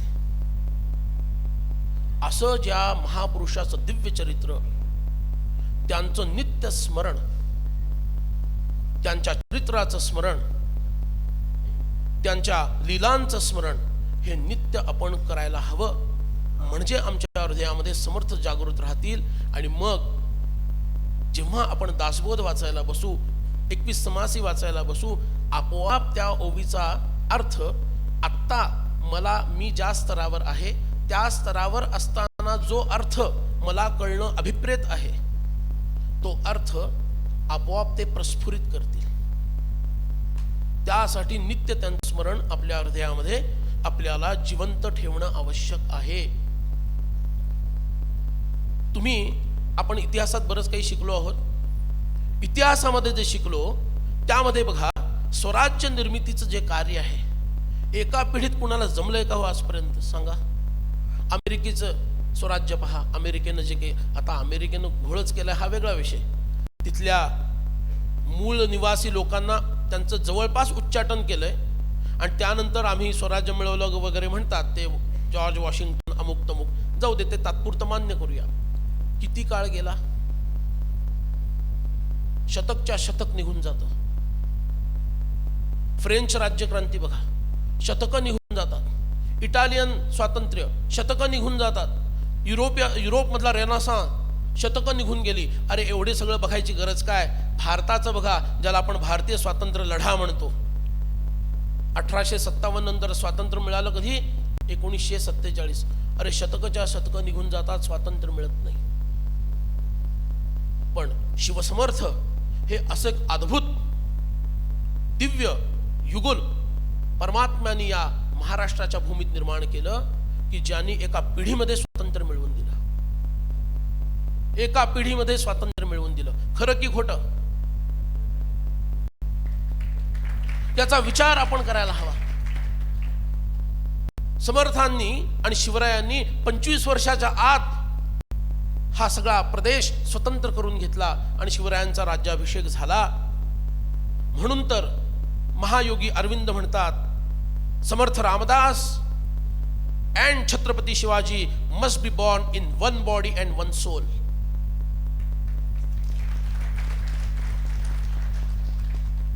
समर्थांनी राजकारण करताना लुडबुड कधी केली नाही. पण शिवरायांनी जर काही विचारलं की अमुक अमुक करायचं ठरतंय, आपला काही सल्ला असेल तर द्यावा, तो सल्ला सुद्धा समर्थांनी अचूक दिलेला आहे. समर्थांच्या वाङ्मयाकडे जर आपण वळू तर आपल्याला इतकं प्रचंड वाङ्मय अन्य कुणाचं आहे असं वाटणार नाही, इतके विषय त्याच्यामध्ये हाताळले गेलेले आहेत. म्हणून तर आपण विद्यापीठाच्या माध्यमातून केवळ दासबोध एक्के दासबोध हा स्वीकारलेला नाही, दासबोध तर आहेच, कारण तो तर आपला म्हणजे मुख्य मणकाच आहे, बरोबर ना. आपला कशेरू स्तंभच तो आहे, मेरुदंडच तो आहे दासबोध, त्यात काही वादच नाही. पण त्याबरोबर समर्थांच्या अन्य वाङ्मयाचाही आपण विचार विद्यापीठाच्या अभ्यासक्रमाच्या माध्यमातून सातत्यानं करत असतो. आणि त्याच्यातून समर्थांचं हे विविधांगी जीवन, विविधांगी उपदेश की जे आजच्या काळामध्ये सुद्धा, ज्याला आपण कॉन्टेम्पररी असं म्हणतो, की जे जसेच्या तसे उपयुक्त आहेत, सर्व विचार आपण आत्मसात करण्याचा प्रयत्न करायचा आहे. ज्या ठिकाणी ज्ञान उपासना संपते त्या ठिकाणी डबकं तयार व्हायला लागतं. ज्ञान उपासना अखंड चालू पाहिजे. आणि म्हणूनच विद्यापीठाच्या माध्यमातून समर्थ सेवा मंडळ हे ज्ञानाच्या ग्रहणाचं आणि ज्ञानाच्या दानाचं असं दुहेरी कार्य करत आहे. ज्ञान परंपरा, ज्या ज्या संप्रदायांमध्ये ज्ञान परंपरा संपली ते संप्रदाय नष्ट झालेले आहेत. कारण भगवान म्हणतो तुमची गरज नाही मला आता. ज्ञान परंपरा अखंड चालू पाहिजे. आणि आमचं परमभाग्य की समर्थांसारखा दासबोध, बघा तुम्ही विचार करा, मी रामदासी आहे, समर्थांचा अभिनिवेश आहे म्हणून हे म्हणतोय असं अजिबात नाही. तटस्थपणे विचार करा मी जे म्हणतोय त्याचा. इतकी महान भगवद्गीता, त्याच्यावर टीकात्मक असणारा एक महान ग्रंथ निर्माण झाला, भावार्थ दीपिका, ज्याला आपण सगळे लोक ज्ञानेश्वरी म्हणून ओळखतो, बरोबर आहे. ही ज्ञानेश्वरी निर्माण झाली, त्यांना अनंत उपकार या मराठी समाजावर विशेष करून केले, आम्हाला प्रबुद्ध केलं, तळागाळापर्यंत हे ज्ञान पोहोचवलं, गीतेचं उपदेश पोहोचवला. पण ते झाल्यानंतर सुद्धा 200-250 वर्षानंतर त्याच ताकदीचा एक दुसरा ग्रंथ निर्माण झाला. ग्रंथ तर असे भरपूर निर्माण झाले, पण त्या ताकदीचा म्हणता येईल असा दुसरा ग्रंथ महान संत एकनाथ महाराज यांनी एकनाथी भागवत त्याच ताकदीचा ग्रंथ निर्माण केला. ज्ञानेश्वरी असताना सुद्धा तो ग्रंथ निर्माण का झाला? बर, संत मला वाटलं म्हणून लिहिलं असं कधी करतात का? मला वाटलं म्हणून मी 4 ओळी लिहिल्या, त्याच्यातूनच 4 ओळ्या तयार झाल्या ना? नाही ना, बरोबर. संत कसे लिहितात? एक तर सद्गुरूंची आज्ञा म्हणून लिहितात, किंवा भगवंताची प्रेरणा, सरस्वती मातेची प्रेरणा म्हणून ते लिहायला घेतात, बरोबर आहे. ज्ञानेश्वरी त्याच पद्धतीने लिहिली गेली. ती असताना सुद्धा एकनाथी भागवत रचलं गेलं, ते त्याच कारणासाठी रचलं गेलं, परमात्म्याच्या प्रेरणेनं. अजून त्याला 100ही वर्ष पूर्ण होत नाहीत तोपर्यंत ग्रंथराज दासबोध लिहिला जातो. 100 वर्ष ही पूर्ण नाही झाली तोपर्यंत ग्रंथराज दासबोध हा ग्रंथ लिहिला गेला. का लिहिला गेला? समर्थांना वाटलं म्हणून लिहिला नाही. रामरायाची आज्ञा. समर्थ म्हणतात ज्याच्यातलं एक ओवी जाऊ दे, ओवीचं एक चरण जाऊ दे, त्या चरणातील एक शब्दही जाऊ दे, त्या शब्दातील एक अक्षरही जाऊ दे, त्याच्यातील एक काना आणि एक वेलांटी ही माझी नाही आहे. हे सर्व गुणाचं आहे. ही तो दाशरथीची वचने, तो हा दासबोध. म्हणजे रामरायाचंच ते संपूर्ण वाङ्मय आहे ना. आधी ते संस्कृतात बोलले होते, आता मराठीत बोलले, बरोबर. म्हणजे जो दासबोध लिहिला गेला तो भगवत आज्ञेनच लिहिला गेलाय, बरोबर आहे ना. आता सांगा, दासबोधानंतर 350 वर्ष झाली, तशा ताकदीचा दुसरा ग्रंथ कोणता लिहिला गेला? ग्रंथ लिहिले गेले आणि लिहिले गेलेच पाहिजेत. ज्याला प्रासादिक म्हणतो, संतांची कृपा. आता दासबोधातलेच हे सगळे शब्द, धीट, पाठ आणि प्रासादिक ज्याला म्हणायचं, असा दासबोधानंतर ज्याला ग्रंथराज म्हणतो, त्यानंतर कोणता ग्रंथ लिहिला गेला? सुचतंय नाव? त्यानंतर अजूनही ग्रंथ लिहिला गेलेला नाही आहे. याचा अर्थ स्पष्ट आहे की 350 वर्षापूर्वी दासबोधात जे जे आलेलं आहे ते जसंच्या तसं आज सुद्धा ऍप्लिकेबल आहे. नवीन ग्रंथाची गरज नाही. जेव्हा गरज निर्माण होईल तेव्हा भगवान आणि एका महापुरुषाला निर्माण करतील आणि त्याच्या करवी ते वाङ्मय निर्माण करून घेतील. हा काही रामदास अभिनिवेश म्हणून मी बोलत नाहीये. तटस्थपणे विचार करा. आणि म्हणून समर्थांच्या चरित्राकडं, समर्थांच्या समग्र वाङ्मयाकडं आपण कुठल्या दृष्टीनं पाहायला हवं, इकडं मला थोडं तुमचं लक्ष वेधायचं आहे. आणि त्याचा अभ्यास आम्ही कसा पुढे न्यायला हवा, तो अभ्यास आम्ही करायचा आहे आणि नंतर तो पुढं इतरांना सांगायचा आहे. पण त्याचं स्वरूप पण आहे. जर दासबोधाचा विचार केला, 7,751 वरचे 751 सोडून देऊ, 7,000 ओवे आहेत. भागिले 10 किती? 700. नाही, आम्हाला जमायचं नाही. भागिले 10 किती? 70. ते पण जरा आत्ता तरी कठीण वाटतंय, घरी गेल्यानंतर बघता येईल. चला, भागिले 10. आता दासबोधातील 7 तरी ओव्या मला कंठस्थ हव्यात. तिथून पुढे 70 वर जायचं ना? हो, काही मनापासून येत नाहीये. तरी सुद्धा मनापासून होकार येत नाहीये. जाऊ द्या, तर मीच तुमच्या वतीनं हो असं म्हणतो. त्याच्या पुढं 700, 7,000 पर्यंत मी पण म्हणत नाही काही. 700 नित्य आवृत्ती जर होत राहिली तर ह्या ओव्या आपोआप कंठस्थ होतात. त्याचा लाभ हा आहे, ज्या वेळेला मला त्या ओवीची जीवन जगताना गरज असते त्यावेळेला ती माझ्या समोर येते. त्या श्रद्धेनं जर मी त्याचं अध्ययन केलं असेल. काही लोकांना पारायणाबद्दल एक तुच्छ भाव असतो, पण तो तुच्छ भाव बरोबर नाहीये. श्रीधर स्वामींनी शेकडो वेळा दासबोध वाचलाय. तुम्ही त्यांच्यापेक्षा मोठे असाल तर आमचं काही म्हणणं नाही. शेकडो वेळा दासबोध वाचलाय, शेकडो वेळा श्रीधर स्वामींनी वाचलाय. आपण अण्णाबुवा हॉल सगळ्यांना माहिती आहे, ज्यांच्या नावानं तो आहे ते परमपूज्य अण्णाबुवा. ते 113 दिवसात 113 पारायण केली. शिवथरघळीत बसून 113 दिवसांमध्ये 113 पारायण, म्हणजे रोज एक पारायण. अण्णाबुवांचा वेदांताचा अभ्यास काय होता हे सगळ्या जुन्या लोकांना माहिती आहे. काय अधिकार होता, भागवतावर अधिकार होता, योग वासिष्ठाचं म्हणजे असं आरकच होते ते एक प्रकारे. इतकं सगळं असताना 113 पारायण त्यांना करावीशी वाटतात. आणि आपण गडावर तरी काय करतो, फक्त दासनवमीलाच पारायण करतो असं नाही. नित्य पारायण सुरू आहे, फक्त ते रोजचं 2 समासांचं पारायण आहे. 100 दिवसाचं एक पारायण, 100 दिवसाचं एक पारायण होतं दासबोधाचं. म्हणून आधी नित्य ह्याचं वाचन व्हायला हवं. पाठांतर, अर्थांतर, भावांतर आणि ग्रंथांतर असे 4 टप्पे अभ्यासाचे. पाठांतर म्हणजे काय? पाठ आणि आम्ही याच्यातलं अंतर कमी करणे.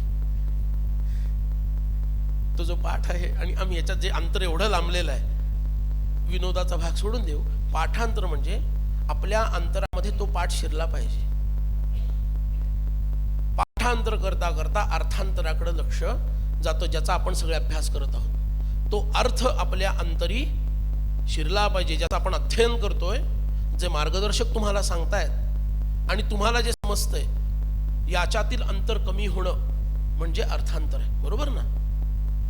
तुम्हाला जे समजतंय ते आणि तुमचे मार्गदर्शक तुम्हाला जे सांगतायत, या दोघांच्या समज जी दोघांची त्याच्यातील जी तफावत आहे ती कमी व्हायला पाहिजे. म्हणजे तर तुम्ही अर्थांतरात शिरलात ना. ठीक आहे. त्याच्या पुढचा सगळ्यात महत्वाचा टप्पा आहे भावांतर. भावांतर म्हणजे काय? ही ओवी मी कधी जगायला सुरू करणार, application of what ever I have red understood. जे मी वाचलं, ज्याचं अध्ययन केलं, ते जीवनामध्ये कधी उतरवायला मी सुरू करणार. हे झालं भावांतर. आणि त्यानंतर मग ग्रंथांतर, मग अन्य ग्रंथाचा धांडोळा घेणं. हे टप्पे आहेत. बऱ्याच वेळेला काय होतं, अर्थांतरापर्यंत नाही पोचला तोपर्यंत ग्रंथांतरापर्यंत जायचा प्रयत्न करतो, आणि त्यामुळं हेही साधत नाही, तेही साधत नाही. समर्थांना आता आपण एकदा समोर डोळ्यासमोर ठेवलेलं आहे. आता समर्थांची कास सोडायची नाही. ते अध्ययन पुढं नेत राहायचं. हळूहळू कालांतरानं भावांतर घडतं की नाही हे पाहत राहायचं, आणि ते भावांतर घडता घडता घडता मग कालांतरानं ग्रंथांतराचा विचार करायचा. तोपर्यंत घाई करायची नाही. हाच अभ्यासाचा योग्य क्रम आहे. ज्याला म्हणतो की एके ठिकाणी 50 ठिकाणी एक फूट खणायचं, की एके ठिकाणी 50 फूट खणायचं. पाणी लागायचं असेल तर तुम्ही म्हणाल बुवा आता खणायची गरजच नाही, पाणी केला तरी भरपूर येतंय वरून पाणी. पण जमिनीतील पाणी, भूगर्भातील पाणी तुम्हाला हवं असेल, 50 ठिकाणी एक फूट खणणार की एके ठिकाणी 50 फूट खणणार? एकदा समर्थांवर निष्ठा निर्माण झाली, आता त्यांच्याच कासेला धरून आपल्याला गमू पंथ अनंत या राघवाचा हे करायचं आहे. आणि त्याच्यासाठी जो अभ्यास करायचा आहे तो अभ्यास पहा. बरेच लोक उरलेल्या वेळात हे करतात. खरं की खोटं सांगा बरं? इतके हुशार आहेत ना सगळे विद्यार्थी आपल्या, असं उत्तर देतात की कळताच कामा नाही काय.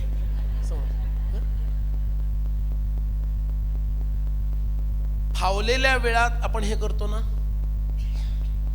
आता जे आहे ते हो म्हणायचं आपण, नाहीतर मग परत काय, मना पाप संकल्प सोडून द्यावा, मना सत्य संकल्प.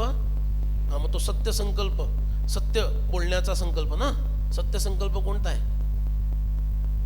सत्य वागण्याचा, सत्य बोलण्याचा. मग समर्थांच्या शिकवणीच्या विरुद्ध वागेन बघा मी, आणि इथं सज्जनगडावर बसून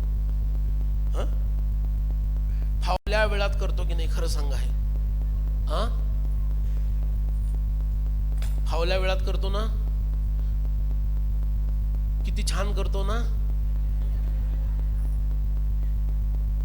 अभ्यास कसा करावा? फावल्या वेळात करायचा हा उद्योग नाही. फावल्या वेळामध्ये फोन करावे, गप्पा माराव्या, बरोबर ना, टीव्हीचा चॅनल बघावा. आपल्याला या फावल्या वेळेची इतकी सवय लागली आहे की अभ्यास सुद्धा आपण त्याच स्टाईलनी करतो. खरं की खोटं सांग? आता गृहिणींच्या फावल्या वेळेच्या स्टाईलनुसार, आणि पुरुष मंडळी त्यांच्या फावल्या वेळेच्या स्टाईलनुसार. इकडं बातम्या चालू आहेत, भारताने अग्नी मिसाईल किती टाकलं, हे किती टाकलं, आणि इकडं दासबोध चाललेला आहे. अच्छा अच्छा, असं नाही चालणार. इकडं फोडणी दिली जातीये, बरोबर ना, आणि इकडं दासबोधाचा एखादा प्रमेय सोडवण्याचा प्रयत्न सुरू आहे. असं नाही चालणार. तसं नाही करत ना. आता तुम्हाला बोलतं करण्यासाठी मला काहीतरी बोलावं लागेल की नाही? तेव्हा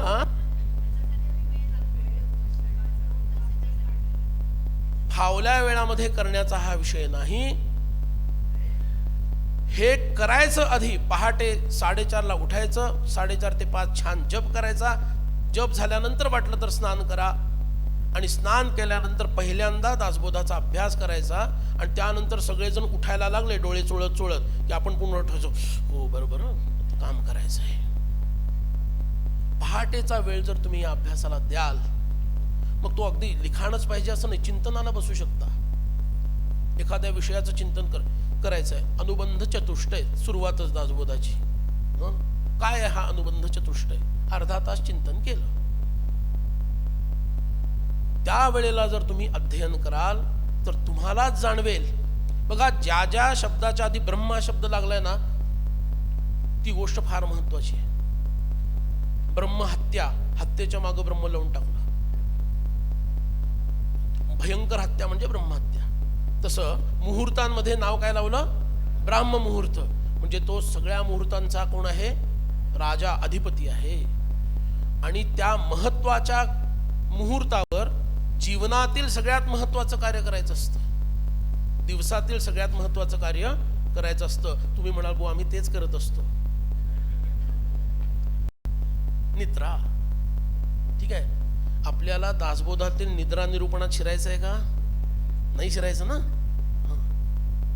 म्हणून ब्रह्ममुहूर्तावर हा अभ्यास आपल्याकडून व्हावा. आणि हा अभ्यास करता करता अनेक रेफरन्सला ग्रंथ आहेत, तुम्हाला माहिती आहे, त्याचा धांडोळा घ्यावा. आणि तो अभ्यास करता करता मग आपण समाजामध्ये, बघा तुम्ही समर्थांच्या जवळ कशामुळे आलात? विद्यापीठामुळे आलेले आहात, बरोबर आहे ना. बरेचसे लोक, तरी काही आधीपासून पण असतील, पण बरेचसे लोक कुठल्या माध्यमातून आला? विद्यापीठाच्या माध्यमातून आला. त्यामुळं आपलं नैतिक कर्तव्य आता काय आहे? इतरांना, जे समर्थांपासून दूर आहेत त्यांना समर्थांच्या जवळ याच माध्यमातून पुढं न्यायचं आहे. या माध्यमातून म्हणजे विद्यापीठाच्या माध्यमातून तुम्ही समर्थांच्या जवळ आलात, याचा आनंद तुम्हाला आहे की नाही आहे? एवढाच आहे, एवढाच आहे. अच्छा, बर. हा जो आनंद आहे तो इतरांना मिळावा अशी सद्भावना तुमची आहे की नाही? आहे ना. मग तसा आनंद जर त्यांनाही मिळवून द्यायचा असेल तर ते त्यांच्यासमोर ठेवायला हवं. ते उपक्रम त्यांच्यासमोर ठेवायला हवेत. ते लहान मुलांसाठी पण आहेत, ते युवकांसाठी पण आहेत, ते प्रौढांसाठी पण आहेत, आणि ते वयस्कर या लोकांसाठी पण आहेत. मग त्या लोकांच्या समोर ते उपक्रम तुम्ही जर घेऊन जाल, त्याचं महत्व जर पटवून देऊ शकाल, तर त्या दृष्टीनं समर्थांच्या जवळ एक माणूस आणण्याचं पुण्य कुणाच्या पदरात पडेल? तुमच्याच पदरात पडणार आहे. तुम्हाला वाटेल बुवा जर आता प्रचार की बोलायला लागले, आता सगळंच बोलायला हवं ना. प्रचार केल्याशिवाय कार्य वाढेल का? तुम्ही एक विचार करा, इलेक्शनच्या आधी एकमेकांना शिव्याशाप देणारे, महाराष्ट्राला हे नवीन राहिले का आता काही?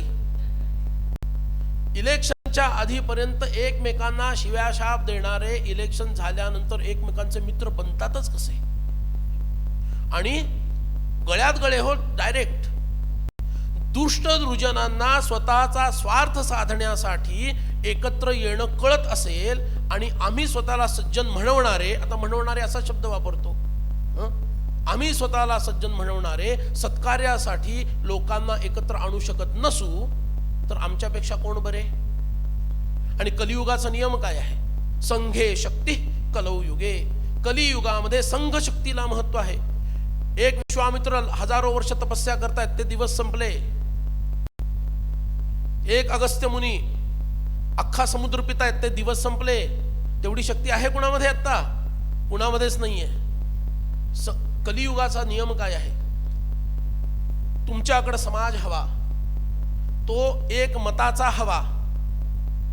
संगच्छध्वम संवदध्वम संवो जनासी मनासी जानताम देवाभागं यथा पूर्वे संजानानाम उपासते.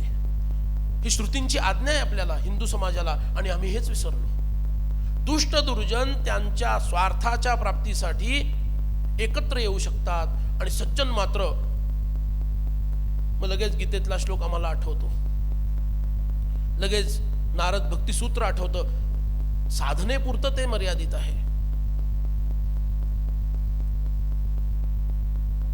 सज्जनांनी एकत्र येणं हे अनिवार्य झालेलं आहे. आणि समर्थांच्या या महान छत्राखाली एकत्र येणं त्याहून अधिक अनिवार्य आहे, कारण काळ तुम्हाला खुणावतो आहे. समर्थांच्या काळात जी परिस्थिती निर्माण झाली होती तीच परिस्थिती आता पुन्हा निर्माण होऊ पाहत आहे. 2047 दूर नाही. ज्या दुष्ट दुर्जनांना 1947 साली देशाचे तुकडे करून स्वतंत्र करावं असं वाटलं, त्या लोकांच्या मनामध्ये अजूनही आहे, या देशाचे अधिक तुकडे केले जावेत. ते त्यांच्या प्लॅनिंगवर ठाम आहेत. हिंदू समाज एकत्र येत नाहीये. त्यामुळे हे फार मोठं तुम्हाला एक व्यासपीठ मिळालंय असं समजा, की ज्या योगे आपल्याला अनेक सज्जनांना एकत्र आणता येईल, त्यांना या सत्कार्यामध्ये प्रवृत्त करता येईल. आणि माझी एक समिधा जशी असते यज्ञामध्ये टाकायची, ती सेवारूपी ही समिधा, समर्थ कार्यरूपी ही समिधा मला या राष्ट्रकार्यरूपी यज्ञामध्ये अर्पण करता येईल, आहूत करता येईल. एवढं आपल्याला करायचं आहे. म्हणून अभ्यासे प्रकट व्हावे, नाहीतरी झाकून असावे. का प्रकट होऊनी नसावे हे विहित नव्हे. भरपूर अभ्यास आपण करूया. आणि तो अभ्यास फक्त पांढरा कागद निळा किंवा काळा करणे एवढाच नसून साधनेच्या अंगानेही तो अभ्यास घडावा. जप वाढावा, ध्यान वाढावं, चिंतन वाढावं. हा अभ्यास आपल्याला करायचा आहे. आणि मग समर्थांनी जे म्हटलेलं आहे, कुठपर्यंत समर्थांना अभ्यास न्यायचा आहे? अभ्यासाचा मुकुटमणी वृत्ती रहावी निर्गुणी. That is the climax of your अभ्यास. आपल्या सर्वांच्या अभ्यासाचा शेवट कुठं आहे? अभ्यासाचा मुकुटमणी वृत्ती रहावी निर्गुणी. रहावी म्हणजे तिथं नेलं की तिथंच राहिली पाहिजे, घसरली नाही पाहिजे. समर्थांनी आपल्याला केवढा अभ्यास देऊन ठेवला आहे का आपली तयारी एवढं करण्याचा? तुम्ही म्हणाल बुवा तुम्ही 2 मिनिटात थांबलात ना, आम्ही लगेच तयारी दाखवतो. फक्त 2 मिनिटात तुम्ही थांबतो म्हणा, आमची पूर्ण तयारी आहे. पण बघा, तुम्हाला काय आणि आम्हाला काय, मला काय, तिथपर्यंत पोहोचायचं आहे. तुम्ही अभ्यास करता, मी थोडा मला जमेल तसा अभ्यास करतो, पण आपल्या दोघांचंही साधन अपूर्ण आहे. आपल्याला पोहोचायचं कुठं आहे? अभ्यासाचा मुकुटमणी वृत्ती रहावी निर्गुणी. इथं आपला अभ्यासक्रम पूर्ण होणार आहे. त्यामुळं हे जे प्रोत्साहन देण्यासाठी आपल्या सगळ्यांना योगीराज कल्याण स्वामींचा पुरस्कार ज्यांना ज्यांना मिळाला, आणि इतरांना त्यामुळं काय झालं आहे, नाही आता मी मिळवून दाखवेन बरं, होतं ना असं. हे जे योगीराज आहेत, त्या योगीराजांना समर्थांनी उगीच योगीराज केलेलं नाही आहे. दासबोध शिकवला, आणि तो सांगता सांगता जेव्हा त्याच्यावर तेच निरूपण करायचे, समर्थांनीच ओव्या सांगायच्या आणि स्वतः समर्थांनीच त्याच्यावर निरूपण करायचं, आणि कल्याण स्वामींनी ते उतरवून घ्यायचं. असं ऐकता ऐकता आणि सेवा करून तर पूर्ण निगर्विता किंवा अहंकार क्षय झाला असल्यामुळं कल्याण स्वामी समर्थांना शरण गेले आणि म्हणाले, स्वामी हे जे काही तुम्ही सांगितलं ते मला कधी प्राप्त होईल, ते मला कधी प्राप्त होईल. आणि ती शिष्याची अनन्यता पाहिली आणि बोलला सद्गुरु दाता, स्वानंद तुंबळेला आता, अशी अवस्था निर्माण झाली. आणि त्या आपल्या प्रिय शिष्याला जणू काही एखादं कुकुलं बाळ आहे असं समजून समर्थांनी मांडीवर बसवून घेतलं आणि कानामध्ये तो अत्यंत तेजस्वी असणारं रसायन रामनामाचं टाकलं. ते डोळ्यात झोंबायला लागलं आणि हा कल्याण मूर्छित होऊन पडला. ती मूर्छा सामान्य मूर्छा नाही आहे, ती अष्टमहाभावातील तो महाभाव शेवटचा आहे, मूर्छा नावाचा. आनंद मूर्छा म्हणतात त्याला. आणि मग त्या अवस्थेमध्ये समर्थ कल्याणांच्या हृदयामध्ये प्रवेश करतात सूक्ष्म रूप घेऊन, आणि तिथं त्यांना दाखवतात, चल माझ्या बरोबर, मी तुला ब्रह्माचं दर्शन घडवतो. त्यालाच म्हणतात दासबोधाचे सोलीव सुख. त्या संदर्भानं मी बोललो आता. तो अधिकार फक्त कल्याणांचाच नाहीये, तुम्हा आम्हा सर्वांचा आहे म्हणणं जरा धाडसाचं आहे, असायला हवा. कल्याणांच्या सारखे आम्ही जर शरणागत होऊ, आम्ही जर निरलस होऊ, आम्ही जर निगर्वी होऊ, आम्ही जर पूर्ण रूपानं अनन्यास चिंतयन्तो माम या अवस्थेला प्राप्त करू, तर समर्थ आपल्याला सुद्धा कल्याण बनवतील आणि तो दिव्य रस आपल्यालाही पाजवतील. हा अभ्यास आपल्याला इथून पुढं करायचा आहे. त्याचं एक स्थूल स्वरूप म्हणजे आपल्याला या परीक्षा आणि त्या अभ्यासक्रमातून पुढं जायचं आहे. कारण याच्या योगानंच आपल्याला ते मिळणार आहे, लक्षात घ्या. एकदम तिथं उड्डाण करता येत नाही. म्हणून लक्षात हेच ठेवायचं, ज्या विद्यापीठाच्या माध्यमातून आम्हाला समर्थ हळूहळू का होईना, थोडे थोडे का होईना, अंधुकसे का होईना दिसायला लागले आहेत, तोच मार्ग इतरांसाठी सुद्धा आम्ही प्रशस्त केला पाहिजे. पुन्हा एकदा सर्वांचं अभिनंदन करतो. समर्थांना प्रार्थना करतो की तुम्हा सर्वांना तो दिव्य अभ्यास सहज साध्य हो आणि अभ्यासाचा मुकुटमणीपर्यंत तुमची प्रगती होवो आणि अर्थात तुमच्याबद्दल अशी सदिच्छा व्यक्त करणाऱ्या माझीही प्रगती होवो असं म्हणतो आणि माझ्या वाणीला विराम देतो. जय जय रघुवीर समर्थ.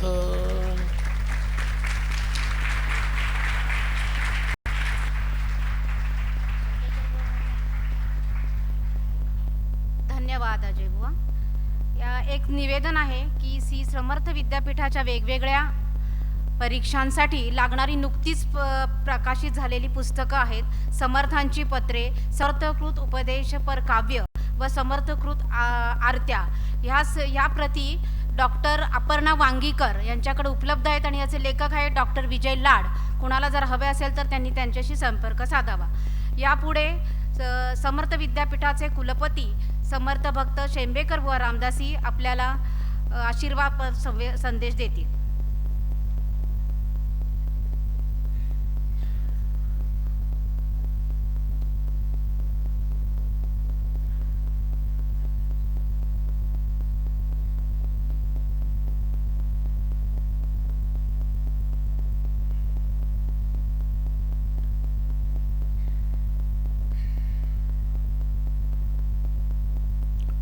शुकासारिखे पूर्ण वैराग्य ज्याचे, वशिष्ठापरी ज्ञान योगेश्वराचे, कवी वाल्मिकासारिखा मान्याचा नमस्कार माझा सद्गुरु रामाला.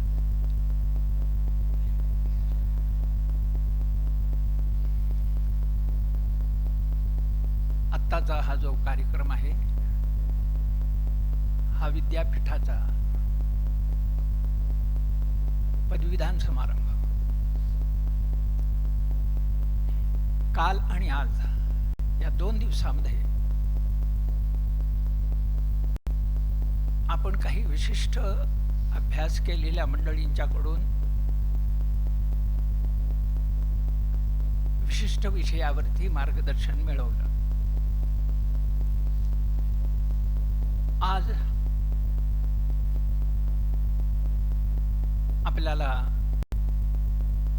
अजय बुवांनी सर्वाचं सारच सांगितलं जे खरं मला तुम्हाला सांगायला हवं होतं. आता माझं काम सोपं झालं. मला फक्त 2 गोष्टी इथे सांगायच्या आहेत. त्या अशा आहेत. प्रथम तास ज्या स्नातकांनी परीक्षांमध्ये उत्तम यश प्राप्त केलेलं आहे त्या सर्वांचं मनपूर्वक अभिनंदन.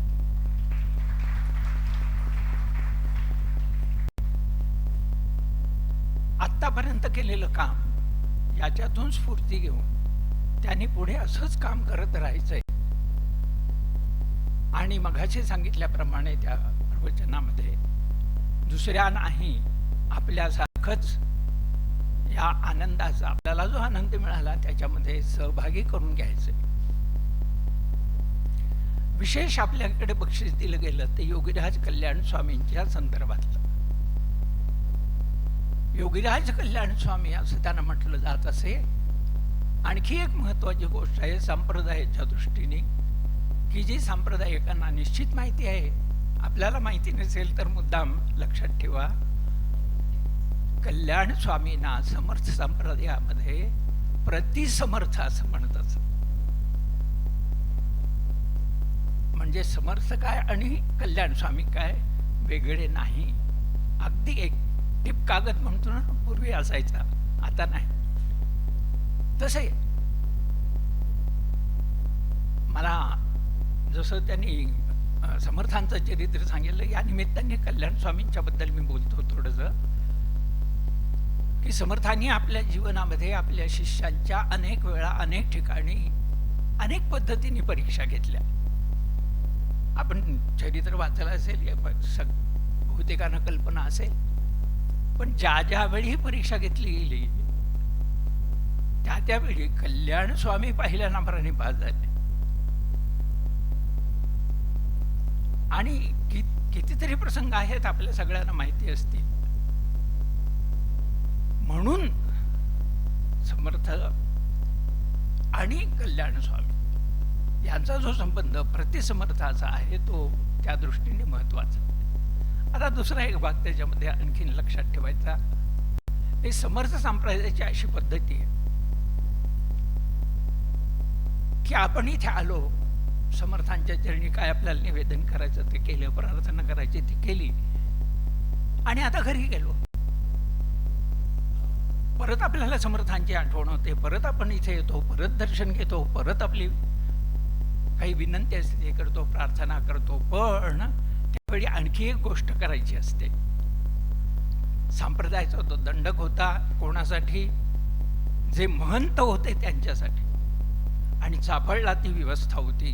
समर्थ उत्सवामध्ये असताना जो परप्रांतातला महंत असेल त्यांनी 3 वर्षांनी आलं तरी चालेल, पण जे जवळपासचे मठपती असतील त्यांनी दरवर्षी आलं पाहिजे. आणि नुसतं यायचं नाही, तिथे आल्यानंतर मी वर्षभर काय केलं, माझ्या विभागात मी काय केलं, तिथे गेल्यानंतर मी काय काम केलं, संप्रदायाची काय सेवा केली, रामाची काय सेवा केली, इतरांना किती कशा पद्धतीने प्रेरित केला आणि कार्याला लावलं, या सगळ्याचा हिशोब द्यायला लागायचा. झाडाझडती म्हणतात ना, तसं समर्थ झाडाझडती घेतो. समर्थांचा आशीर्वाद प्राप्त करून घेण्यापूर्वी आपल्याला त्यांची काही सेवा करण्याची आवश्यकता आहे. नुसती एखाद्याला एखाद्या गोष्टीची विनंती, मला अमुक गोष्ट द्या म्हटलं तर कोणी देईल का हो? आता बघा तुम्ही, भिक्षेकरी सुद्धा आहे, ते फिरतात, ते काय म्हणतात, मला शिळपाक द्या. ते काय कोणी ताजा स्वयंपाक करून मला वाढा असं म्हणत नाहीत, कारण त्यांना माहिती आहे की देताना ते जो देणार आहे तो त्या पद्धतीनेच देणार आहे. आणि आपण सुद्धा या सगळ्या गोष्टींचा विचार करून आलोय कुठे? समर्थांच्याकडे. त्यांची सेवा करावी. जसं ज्ञानेश्वर महाराजांनी सांगितलं की तेच सेवा हा दारवंटा, मग स्वाधीन करी सोबटा ओळखोनी. त्याच्यात परत एक शब्द आहे ओळखोनी. म्हणजे किती सूक्ष्मता आहे. या सगळ्या गोष्टींचा उहापोह झालेला आहे, म्हणून मी जास्ती त्याविषयी बोलत नाही. एक गोष्ट निश्चित सांगतो की आपल्यावरती समर्थांची कृपा आहेच, आणि कृपा आहे म्हणून हे सर्व करावं अशी आपल्याला इच्छा झाली. तीच कृपा सतत वृद्धिंगत राहिली पाहिजे, आणि सर्वांच्यावरती ती कृपा जास्तीत जास्त हो अशी या मंगलप्रसंगी मी समर्थांच्या चरणी प्रार्थना करतो आणि माझ्या शब्दांना विराम देतो. जय जय रघुवीर.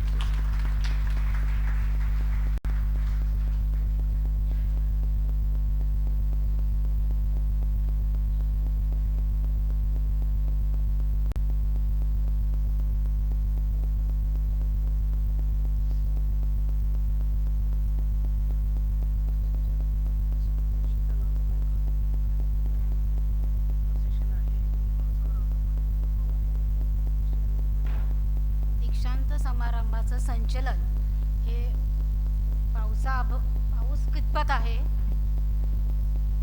पाऊस कितपत आहे यावर अवलंबून आहे. तत्पुरती आपण सगळे इथे आलात, आमचा आनंद द्विगुणित झाला, याबद्दल सगळ्यांचे मनपूर्वक आभार. तसेच व्यासपीठावरील मान्यवर, व्यासपीठासमोरील मान्यवर, या सगळ्यांचा मी मनपूर्वक आभार मानते.